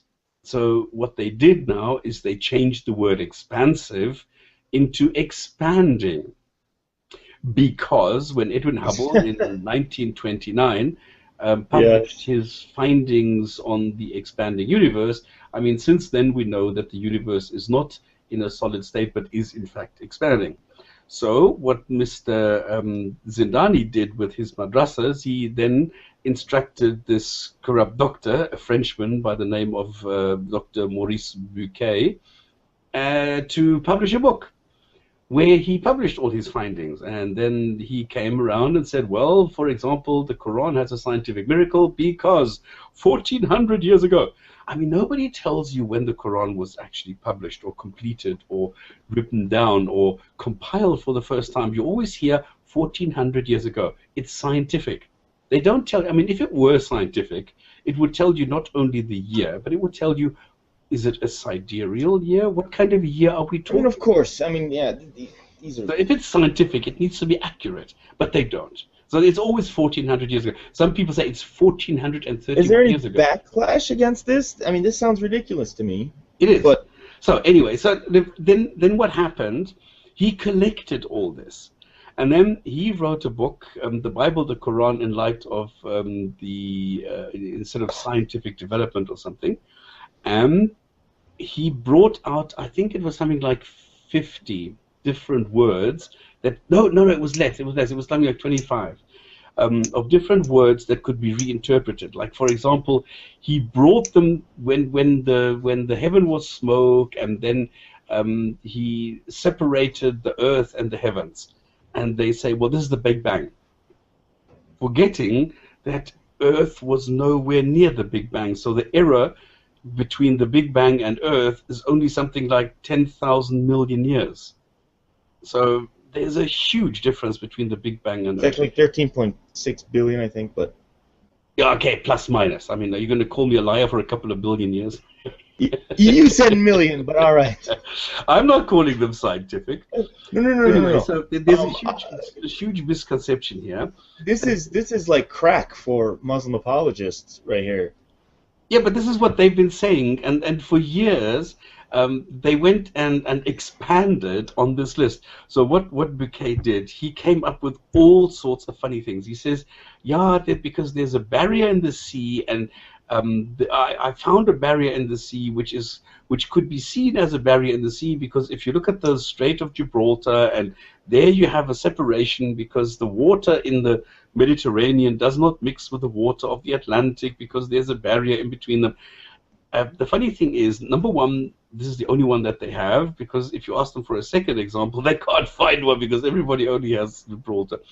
Number two, they bring you drawings which actually show that the two water masses are mixing. It is just that we know, I mean, everybody who studies meteorology or anything will know that, yes, you have different, you have the pycnocline, you have the thermocline, you have different layers of water. So depending on temperature, depending on salinity, depending on density, depending on different factors, there will be a boundary layer where they mix like a little bit slower. You can sometimes even see that. I mean, I've been in Cape Town. When you go to Cape Agulhas, the southernmost point, for example, you can see the difference between the warmer Indian and the colder Atlantic, for example. And they have different salinity as well. And you can actually see where the two come together. There's like a border of maybe half a kilometer where they mix. But anyway, so you have stupid things like that. I mean, and now, over the last 30 years, more and more people have come together, especially Zakir Naik and Harun Yahya, have come and expanded this list down to 120. So all of a sudden, what you find in the Quran are pulsating pulsars, black holes, atoms, all sorts of things. If you look at them, they don't do a thing. It's utter bullshit. It's funny.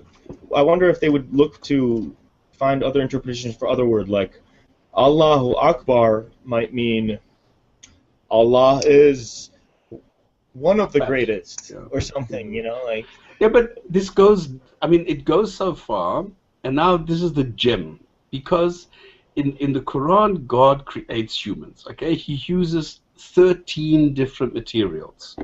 But what you have is in chapter, is it, I forgot which one. I know the sentences 23, 24, 25, I think this chapter, was it chapter 12? I can't remember. Anyway, there's somewhere where it says, okay, and they call this embryology, okay? They call this embryology, even though it very clearly says that God creates humans out of mud, and then when he's created humans out of mud, they then add a clot of blood, and then he lodges it in a safe place, and then after the blood, you get the, hang on, you have the alaka, the liquid phase. You have the nutfa phase, which is the liquid. Then you have the alaka phase, which is the clinging clot blood leach stage.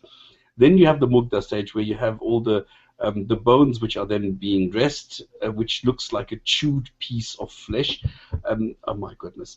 Anyway, so all this is total nonsense, but they have made this look as though this is accurate, not realizing that it was actually well, not a doctor, it was a sort of a scientist in the 2nd century in Greece, Galen. I mean, this comes from Aristotle. This comes from Hippocrates. It comes from Galen. So what somebody has done is they've taken the knowledge that was available from the Greeks in those days, and then copied it into the Quran. And it's like word for word. Like, for example, the stages that you find in the Quran, you can find word for word described in Galen's books. So anyway, this has nothing to do with embryology. This is creation. A God creates humans, and then they have these 3 different stages, which are wrong. And then if you go into the Hadith and you look at how they are described there, that makes it even more wrong. But then what they did is they found another doctor, also corrupt and also willing to do something about the Quran. Now here, where with Bouquet, we heard, I mean, this is being repeated all over, so there must be some truth to it, that he got 4 million for this, and that he got another 2 million from the book that he sold, the Bible, the Quran in the Light of Science or something. Then they found another doctor from Canada, a Dr. Keith Moore, and this Dr. Keith Moore has become a Muslim household name. Because everybody says, well, he is the one who confirmed the embryology as mentioned in the Quran. Just because this Zindani gave him some text which he read.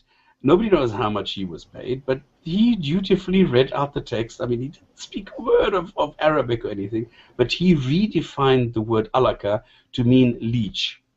But he also redefined it to mean the word sperm, or spermatozoon, and to mean the word ovum. And it also means the word blastema. First is you have the zygote. So when the two, I don't know if people know that you have the sperm which fertilizes the egg, and this is then called a zygote. And then wait, what?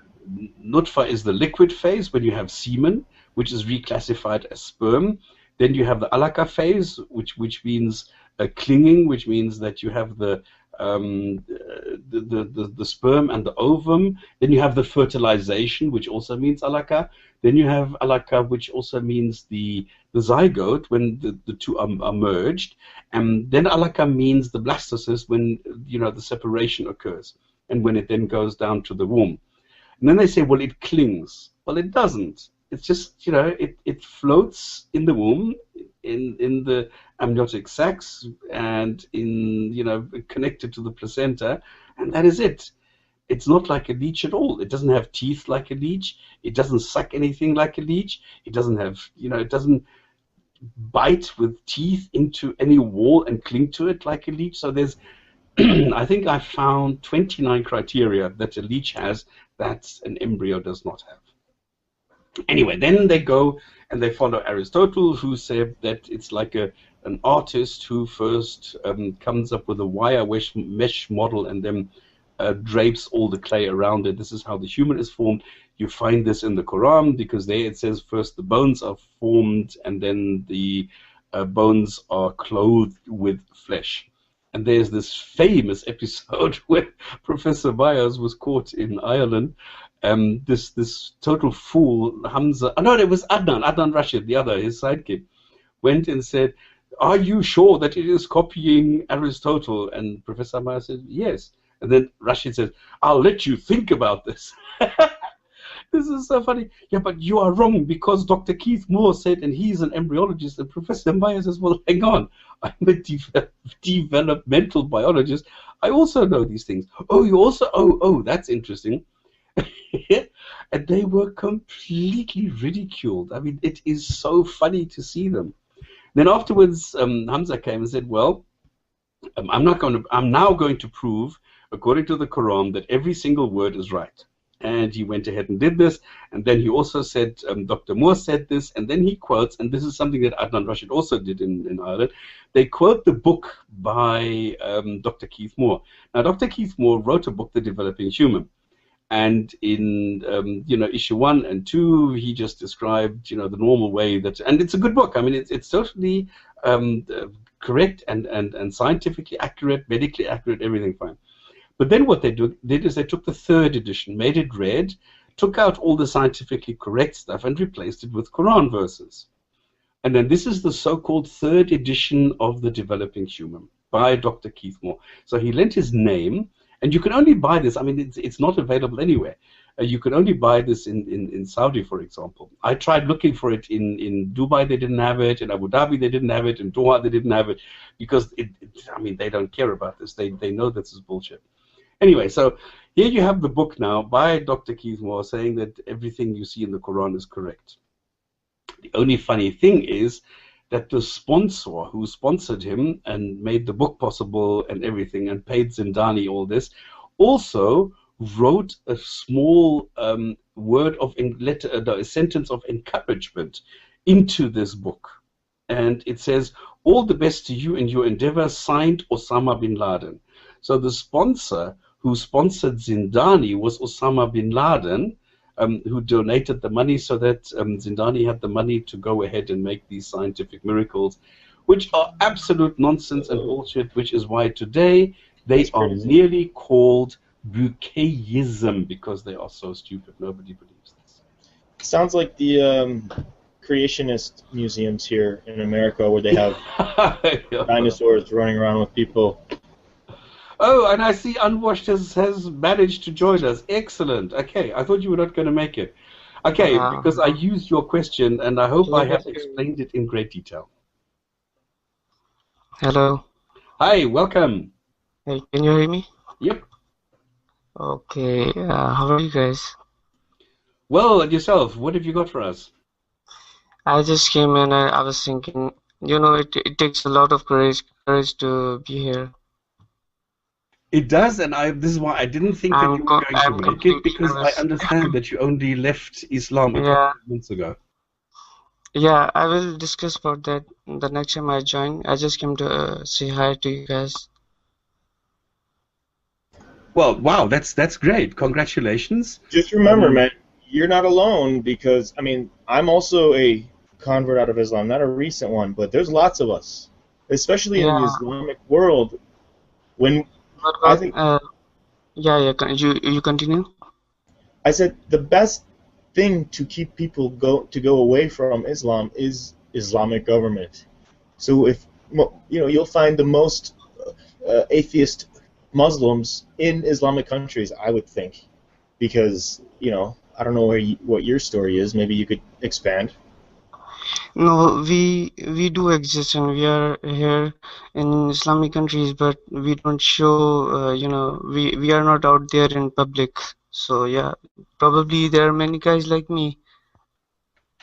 There are many, many guys like you, and this is why you have so many ex-Muslim boards, so many ex-Muslim forums, so many places where ex-Muslims can go, because I understand it must be quite difficult that if you are brought up in a system and you are so engulfed in the whole rituals and everything, and suddenly this is gone, it must be frightening for somebody. So I have a lot of respect, and I feel a lot of The first time I decided to leave Islam, and it's not like I felt really good and that I felt free from anything.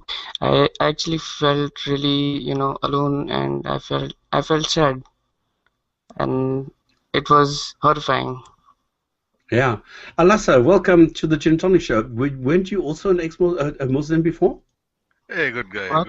Good day, guys. Good day. No, I was never a Muslim. Been Ah, agnostic for a long time. So, you said that you didn't find any kind of pleasure in leaving Islam?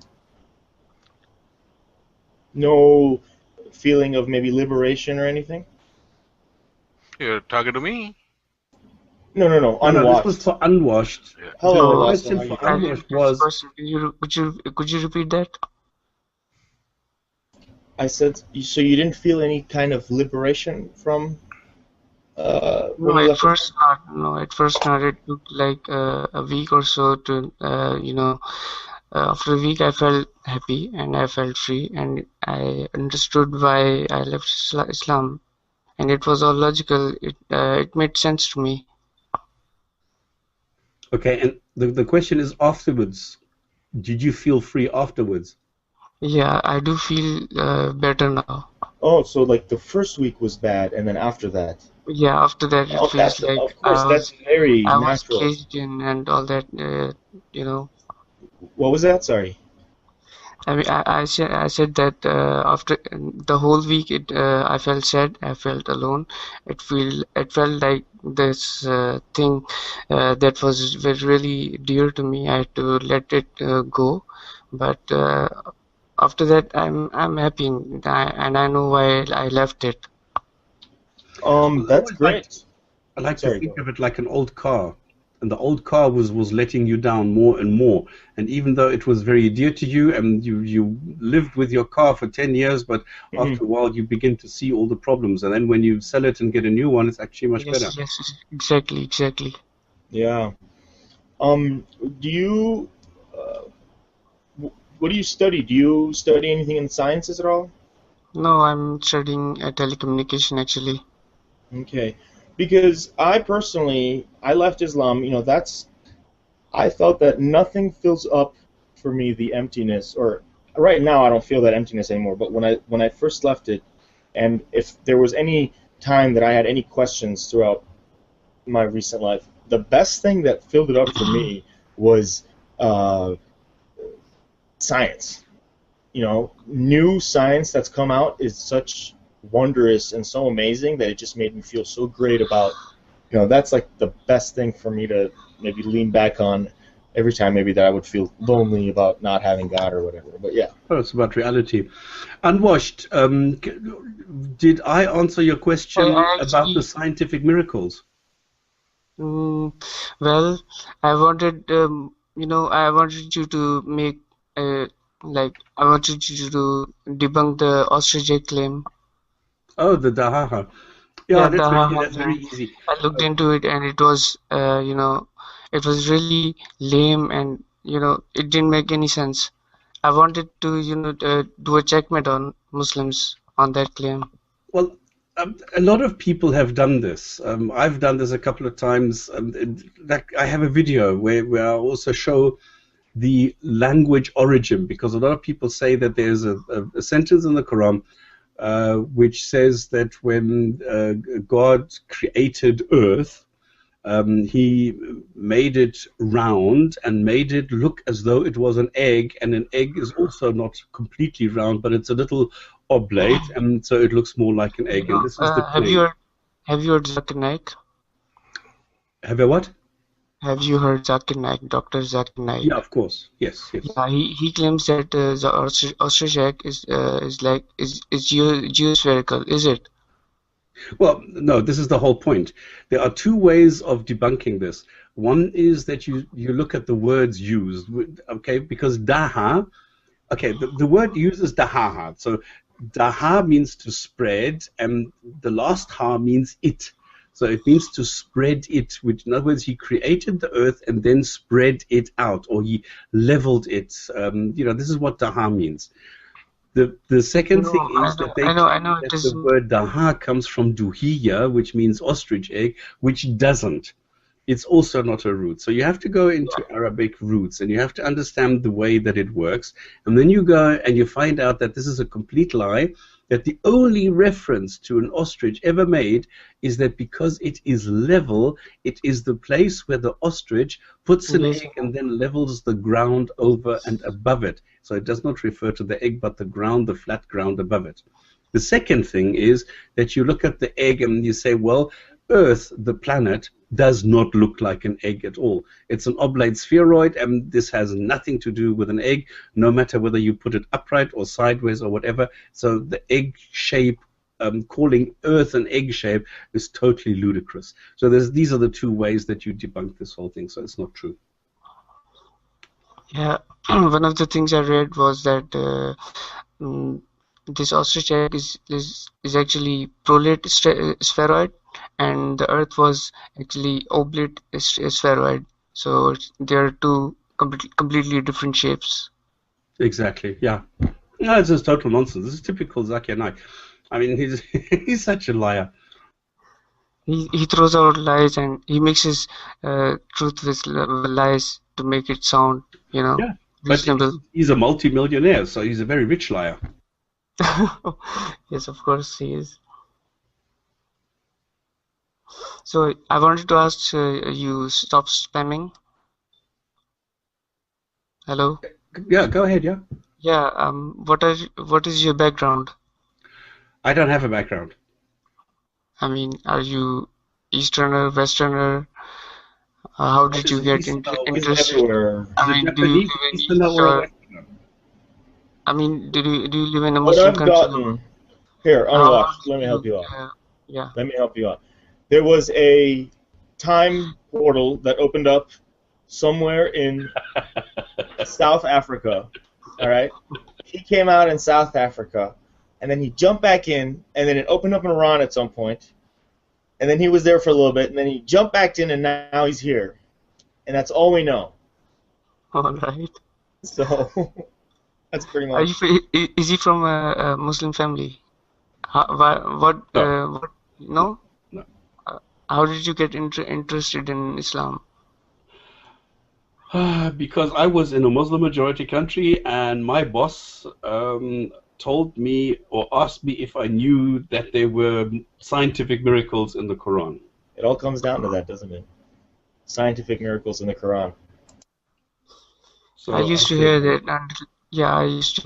until I decided to read Quran, this last December, and then things fall apart.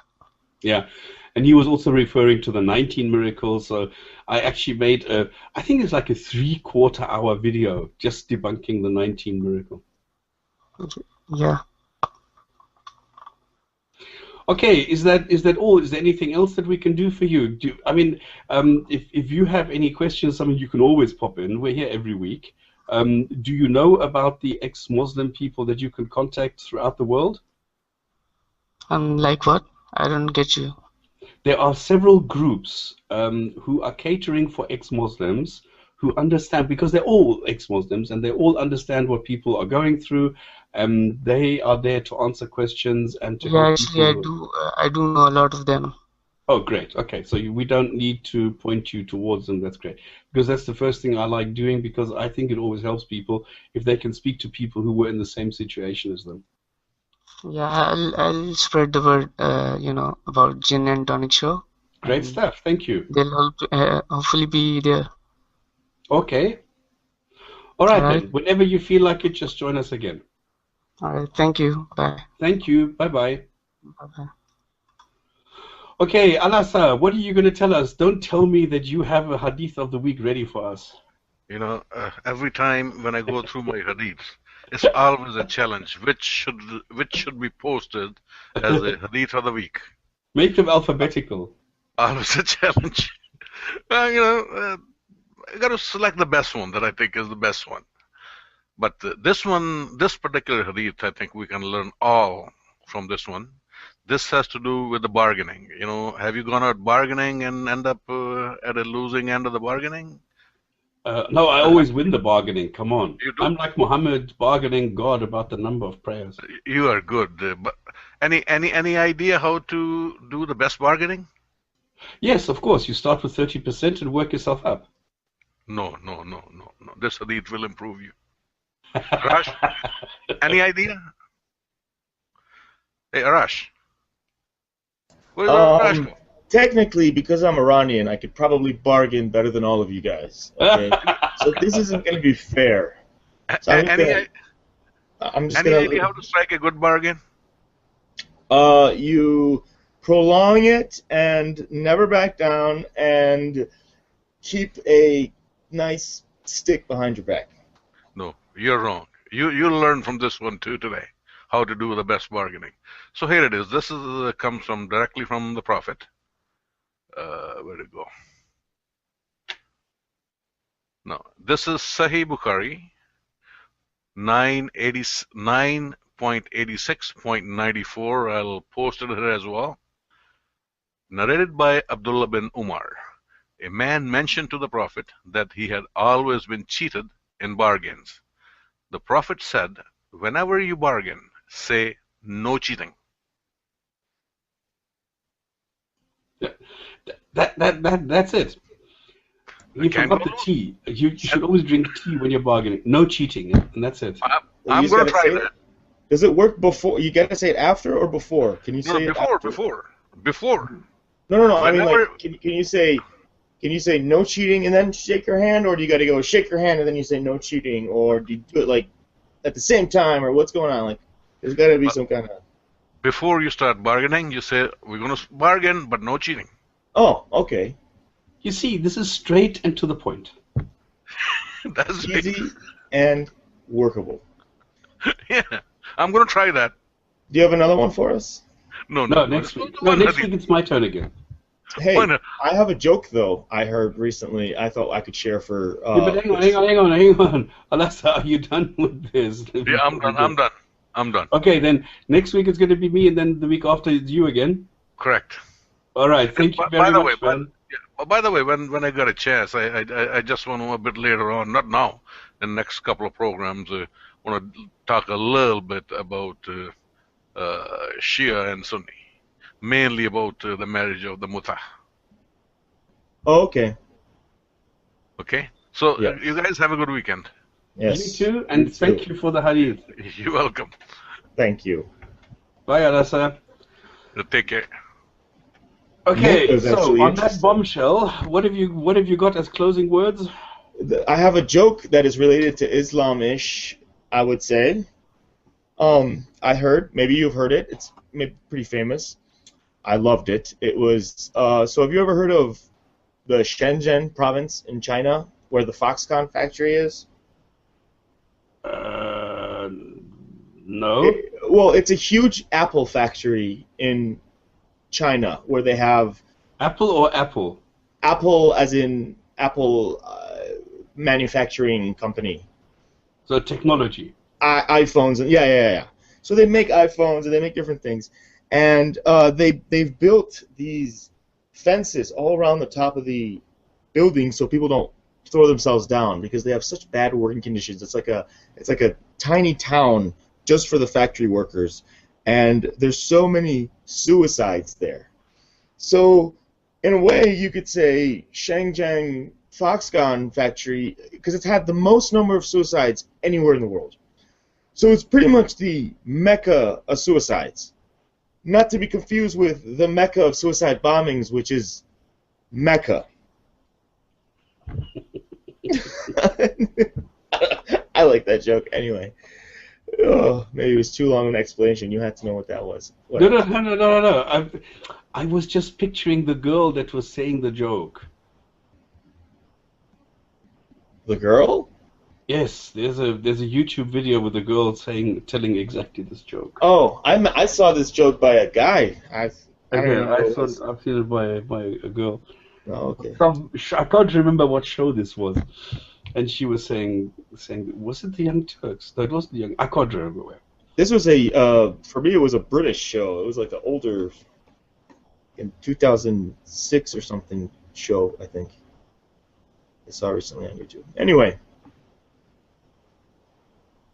Okay, do I have? I forgot to renew the comments now.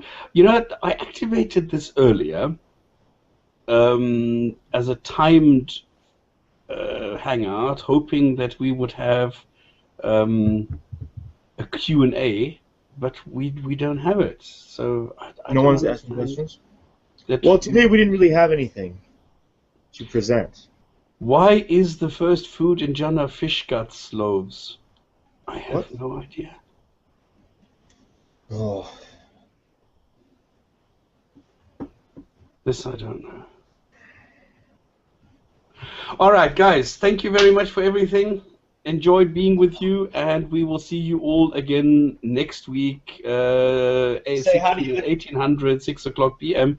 UTC. Hug your closest Muslim. You what? I said hug your closest Muslim. Hug your closest Muslim, especially the one on the left, and then we'll see you next week, and hopefully we're going to get some more participants, because I see now we have more viewers than we did in the beginning. Very sorry to tell you, Gin and Tonic show is over. We will discuss some more Islam next week, when we're going to have somebody who's going to tell us about the Ahmadiyya. He was supposed to come on today, but he couldn't. So he's going to be here next week, and he will explain to us the differences between the mainstream Sunnis and Shias, and why Wahhabis are not considered Muslims anymore, and what their speciality is. So, see you next week. Bye.